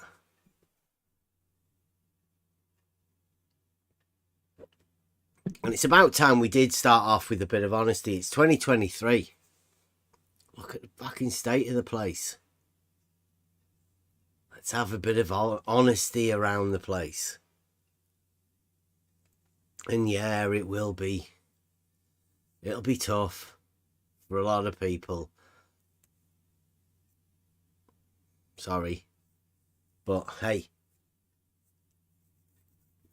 you've got to be honest. Yeah, there's wisdom in being honest or something like that. Philosophy's better, isn't it, than the stupid fucking arguments that have, well, the non-arguments. You'll find much more about yourself than you will ever trying to discuss a fallacy. Really. But it is even more dangerous because you can just neglect this debate, let's say, about shape of the earth. But twisting philosophy into something else and trying to convince people that this is new philosophy, which is not. I would say that this is just psychology. And modern day yes, philosophy has turned into psychology. Psychology with no arguments or twisted arguments, without deductive thinking. So it is just a parody. I would say that this is new modern philosophy is parody of philosophy. So I would say that the impact on people can be even greater than discussing shape of the earth, because some people may make conclusions from that modern philosophy, and that would be dangerous for themselves, I would say, for their personality even. Well, they obviously shouldn't be in this arena. Yes, because they may have this cognitive pain, because many people think that we are talking about philosophy, that we are talking about modern philosophy, and because we are not. So they may be disappointed or very surprised what we are talking about, why we are talking about logic. Because modern philosophy does not employ too much logic. So that would be a surprise for some people. Well, I'd say the effects of modern day life is a massive confusion. And the best way to stop madness setting in, because that's inevitably the best way, what normally happens with modern day contradictions. People pile more and more contradictions on you and tell you to accept them. And eventually there's a breaking point. And the only way to deal with that, in my opinion, is to be able to arm yourself with logic, because then you can knock off these contradictions one by one. You can either find a knowledge to sort them out, or you can find epoche, right? The releasing of the contradiction to, not to have an opinion or whatever. There are methods of doing this, honestly, but you have to be honest with yourself. And if you're not going to do that, then you might have already be halfway to the madness, to be able to arm yourself with some sort of logical reasoning. Yes, but it is about philosophy also, because normal philosophy, let's say Aristotelian philosophy, employs logic. in the same way as in other fields of science, because Aristotle established in that times that philosophy is the highest science. So it has to employ logic very carefully. So I would say that logic will help people to find their philosophy, and they will not be deceived by modern philosophy and modern approach to philosophy if they would employ logic. Well, for the people that are listening, explain philosophy, because I know for people that haven't been coming along to our courses, philosophy sounds like something that normal people don't do. Sounds like an academic thing. It is not. Philosophy is friendship with wisdom. So it means that your aim of philosopher is to be happy, because every man seeks happiness. So Aristotle proved that for our mind, because we are reasonable beings, so for our reason, the highest happiness is wisdom.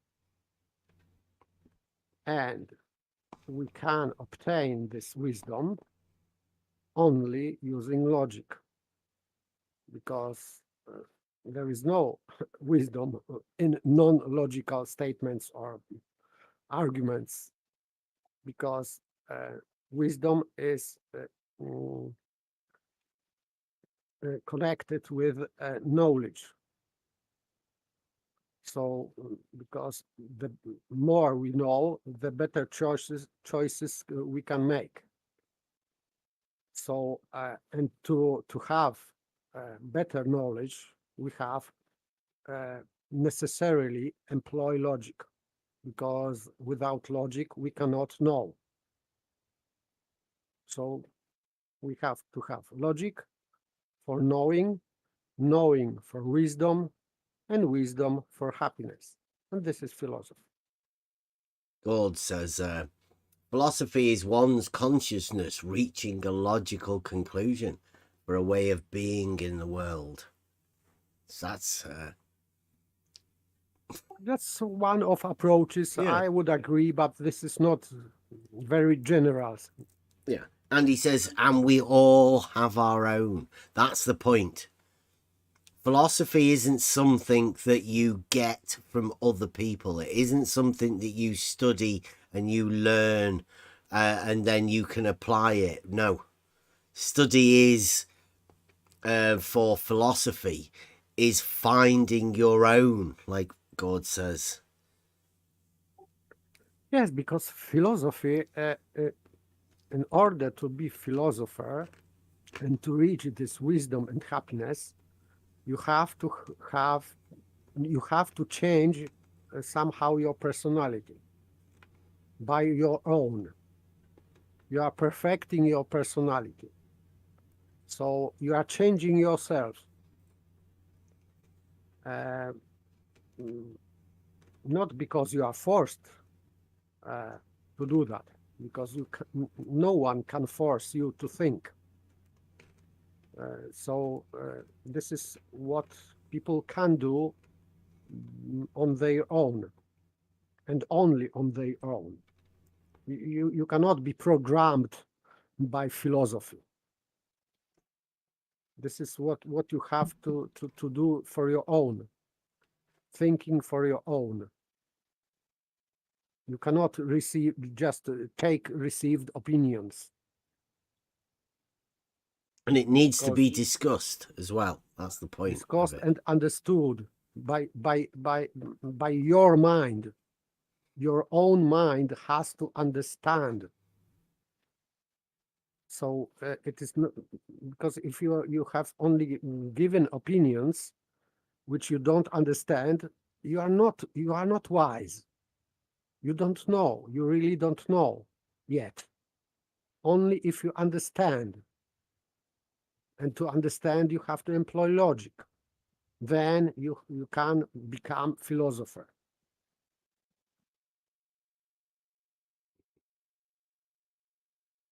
Anybody can do it, though. Absolutely. Everybody can think.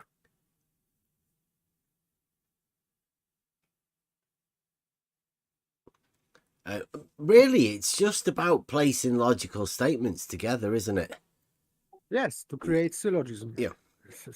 And syllogism is proof. So, especially in metaphysics. So, you have to have syllogism. You cannot create like modus ponens, because modus ponens is rather based on a reality, visual reality, or physical reality, because you can prove something by experiment. But in philosophy and in metaphysics especially, you cannot prove things by physical demonstrations, like establishing character of the person, or what is good, what is bad, what is and what is not. You cannot experiment on that. So you have to have your only weapon, let's say, is syllogism. Where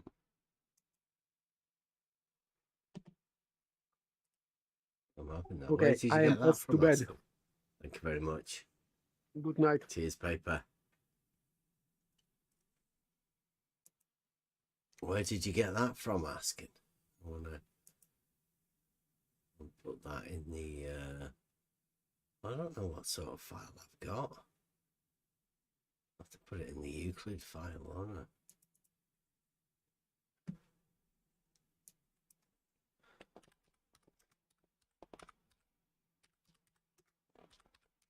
Thank you very much. As everybody knows, we're going to be doing a lot more of this logic sort of stuff. You'll have to let us know where you got that from, Askin.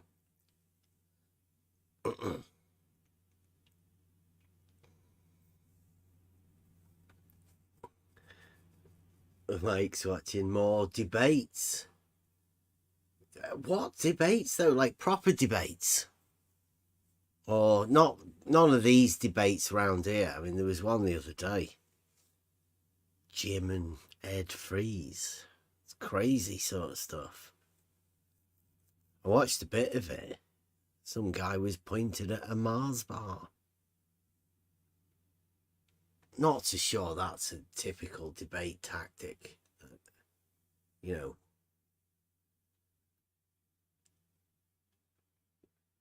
If anybody knows where there is a chance for us to go and debate, because I think there are. Somebody was saying the other day, a good debate would be to have.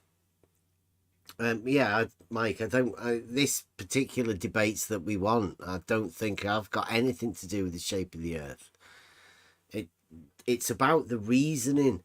And I'd like to have a debate with somebody about the modern day consequences of Bacon and the separation of old science from new science. What's happened to modern day life because of the abstraction of deductive logic within the scientific method. All they've left them is inductive. And as everybody knows, inductive logic can never be certain. There's always the outliers that don't fit in with the average and the mean and all of that sort of stuff, within inductive logic. So to remove deduction and deductive logic to give you the definitive proof out of science, I think that was a pretty bad move. But hey, I would like to get into that sort of debate. So if anybody knows where they all are, if there is anywhere, I don't think modern day. I mean, look what's happened to the so-called bunny ear debates, the debate channels. They've literally spent years turning over what you actually consider a debate as. It's become sort of their mission to be able to do that. When people now think modern day, what is a debate? Well, you've got modern day debates. There's a YouTube channel if you want to know what they consider a debate. Well, just go and have a look. I mean, it's nothing like the old traditional debate.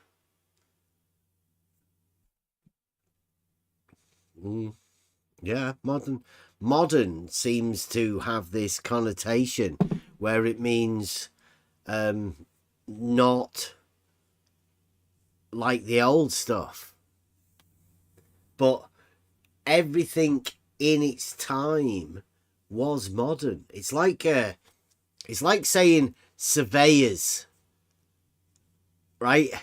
All surveyors survey locally. They're where they are when they are surveying. All paintings or whatever, when they were done modern day of their time. So when you hear modern day philosopher or modern day, it just means now. Like right now, but even back then, they had their now. And their now was fucking much better than our now. I'm with Gords, yeah. Let's do it. Let's return to the old stuff. Let's bring back first principles. Let's start from that part again. Because, fuck, they've screwed this shit up.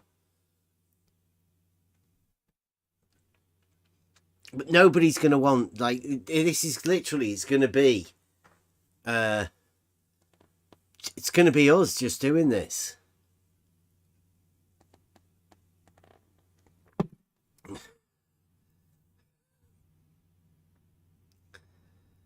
Yeah. We're going to bring back first principle thinking. Bring back the arguments right back to first principles. Make the arguments simple, but keep them within that understanding of what we can actually know.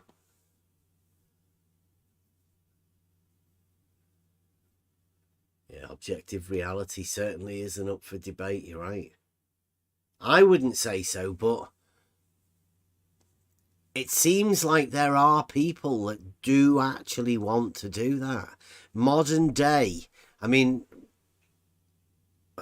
I do have a series of videos. We have a guy that comes round, and whether he's listening or not, called Mr. Slave.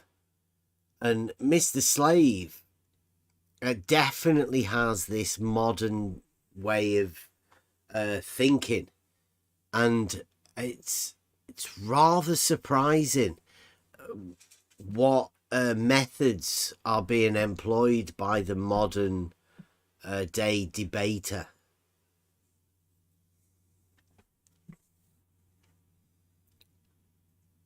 It's a really strange place, and like Paper was saying, right, modern day philosophy has developed into psychology, mainly, I think, because people go mad.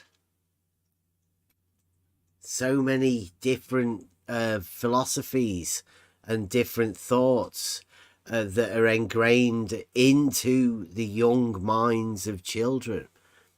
literally told contradictions. And, you know, that being the Santa. I mean, people go mad. If you've got kids, then I'm sorry if you're upset about this, but teaching your children a lie isn't going to help them much. Just because you've been taught that lie too isn't really a good way to push forward by teaching the same lie. Wait. I want to talk. Can you hear me? Yeah. I just want to say that Santa Claus lives at Home Depot. That's what my daughter says. She's seen him, so I can't tell her he's not real because she's seen him at Home Depot. Yeah. But he doesn't come down our chimney and give you presents. He gets shot if he came down the chimney. He just lives at Walmart. Or Home Depot. Home Depot is where she saw him. Yeah, it's hard, isn't it? Because modern day life will give you a hand teaching that sort of stuff. There would be no reason for you to do that. Like, if that story was not around, you would be considered really strange teaching your children something like that. The people would say, why are you doing that to your kids? Sure, that's healthy. But because everybody does it, it's considered, I don't know, a life lesson.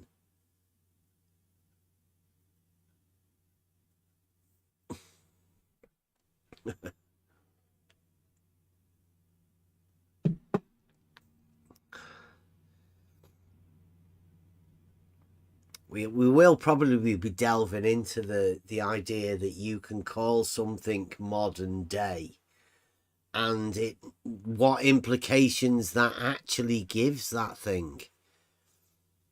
Does it mean it's fresh and new, or does it mean it's just absolutely messed up?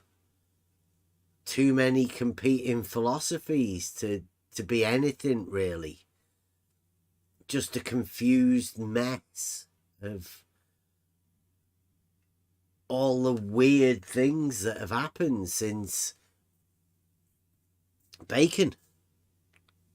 I'd say definitely that's a point that you can point at and say, right there, that point in time when that man decided to do that, in the UK as well. I mean, if that isn't of influence, one guy in the UK said, let's make, science, it's a bit boring. Let's make it capital science. Let's get rid of deductive reasoning. And let's see how we can make science and make nature under our control.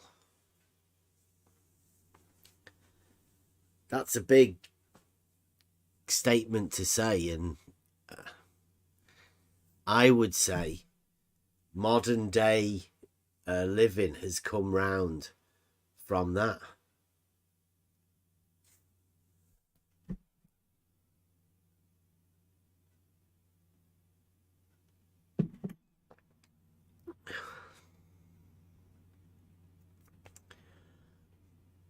I don't want to be depressing though, because it's not. What we're doing here is definitely not. It's a way to get out of that. May take a little bit of work, may take a few conversations, and they may be tough and tricky. But I think along with everybody has their own philosophy, there are certain questions that you should ask yourself. Be able to ask yourself even as well. Hopefully there's a lot of people that want to come on a journey with us. But it's going to get tough. Modern day life is gonna get even worse.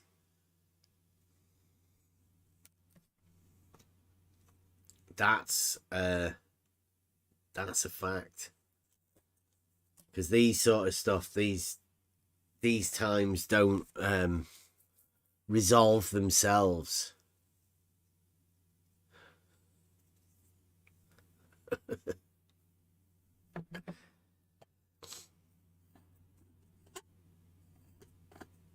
You have to let us know where you got that from, Asking. Come on.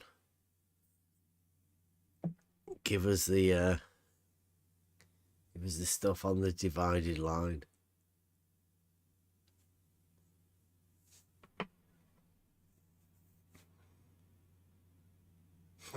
Time for some black pills.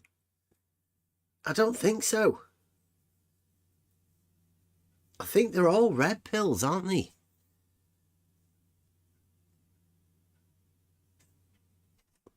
Oh, that's what we intend to take. It's whether people, how your internal processing takes them.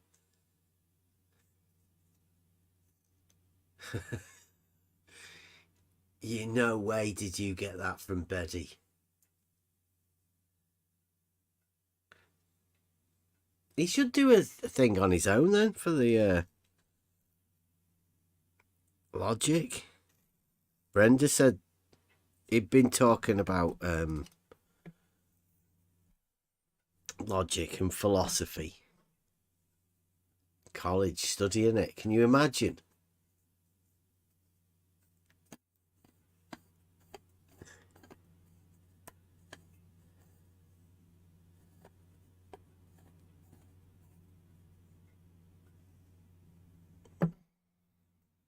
Yeah, it's an interesting story, the divided line, and where it came from. It's only a bit stated within Plato.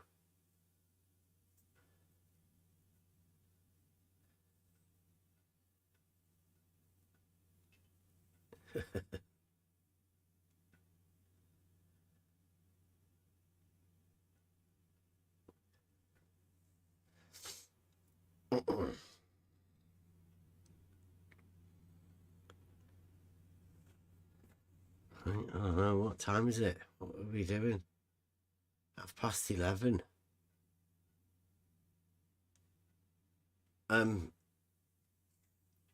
Get ready, because there's not many people here now. There are some genius arguments, and we know that the people that are in this particular arena, they can't take these arguments, but they're not designed for the people within this arena. They're designed for people to take out into reality, for you to find out about other people's philosophy, right? And they're not meant to be yielded as weapons for flat earth or globe earth or whatever. These are just basic questions that lead into arguments, but not heated arguments, not the new modern day arguments. These are old traditional arguments that they're particularly focused upon first principles, but the first principles of reasoning, I think they get you to focus in on at the beginning of this understanding, hopefully maybe to find, so we can find people like us, because I don't think there's many more people left. Normal, I say normal, I don't know, rational thinkers. Maybe you just want to listen to some sort of people chatting shit, talking about weird stuff. I don't know.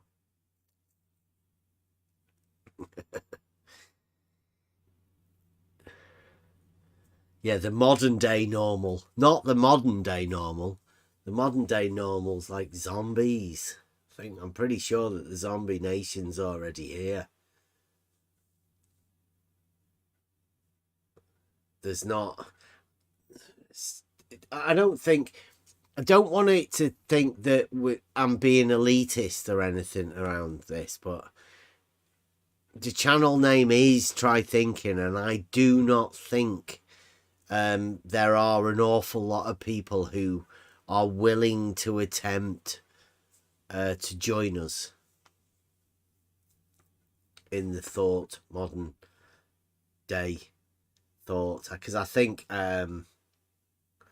modern day life hasn't prepared people to be a reasoning people, rational thinkers. It's not modern day life and modern day education hasn't taught people how to think critically, because if you were, then the teachers would be fucked, because of the questions that the children would be asking. They wouldn't be able to answer them. And that's the truth. I've been there.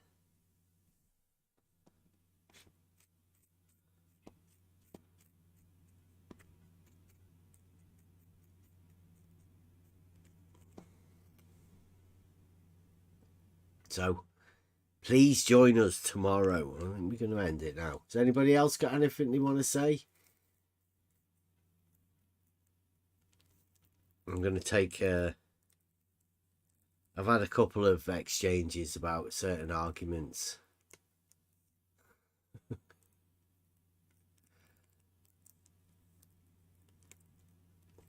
If anybody does want to come in and, you know, like, actually in the Discord is definitely where it occurs. These live shows, you mainly hear me talking, and that's because, well, that's because I waffle like about all sorts of stuff. But the actual conversations and how I learn is from talking to people. Live stuff doesn't really teach me anything.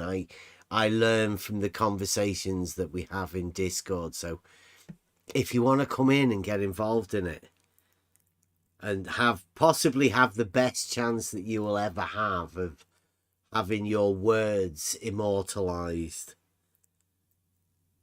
for any sort of saying, and that's to get Buster singing the words. Hopefully that's how we can leave our peace within this, is within what we have here. Come and get your words spoken. They need to be said. Everybody's philosophy needs to be built up, and the only way for you to do that is to engage in conversation. With the modern day AI and chatbots, then you're going to want to be able to talk to people, real people. That's what we're after. That's what I'm after.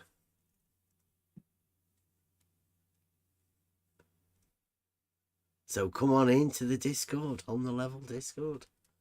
The community now. And yeah, everybody knows that this is the server that you come to if you don't fit in. If you don't think you quite fit in anywhere else, this is the place to come. We're the most welcoming bunch. All of us. So come and join us tomorrow. The real stuff starts tomorrow. I'm going to take everybody on a journey, my journey and my introduction to this place and how I got where I am now. It's a very simple journey, but hopefully I've learnt the rhetoric to be able to help other people come on that journey with us. And it is a journey of self-discovery, really, finding a new way to think.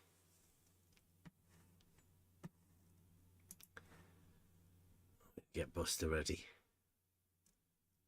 Okie dokie. Thank you very much, everyone. Join us tomorrow. This is where it gets good. For me, anyway. Hopefully for everybody else as well. Join us tomorrow. Okay.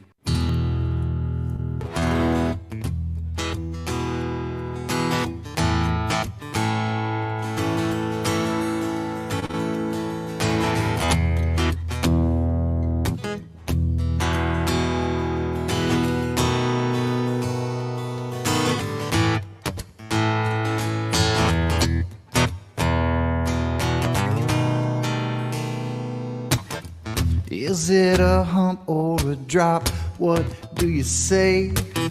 You've got to twist your words in every which way, because the model will always dictate what you do.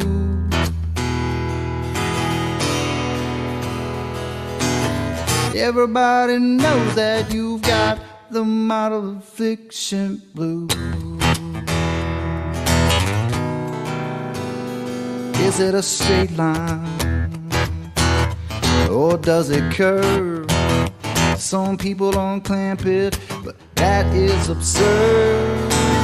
We all know that the model dictates what you do. And everybody knows that you've got the model affliction blues. Model affliction, it's your addiction. Model affliction,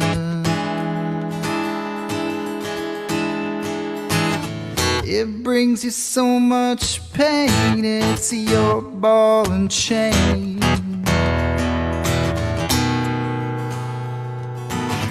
Conflating curvature with elevation change. Just got your local distance just out of range. That oblique is gonna dictate everything that you do.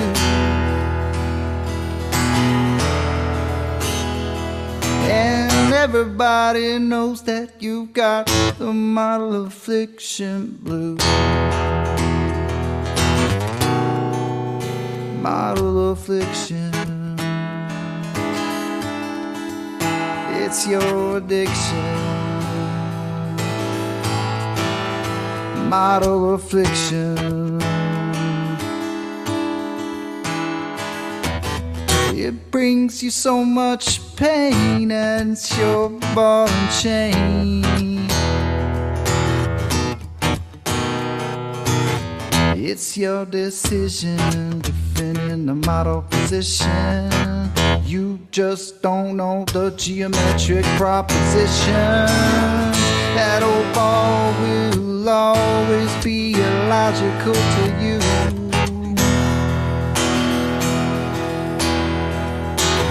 That's why perpendicularity is a puzzle to you. Model affliction, it's your addiction. That old model affliction, it brings you so much pain. It's your ball and chain. And everybody knows that you've got the model affliction blues.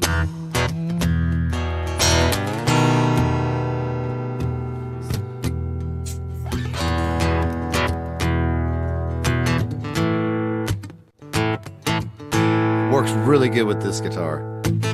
Is it a hump or a drop? What do you say? You got to twist your words in every which way.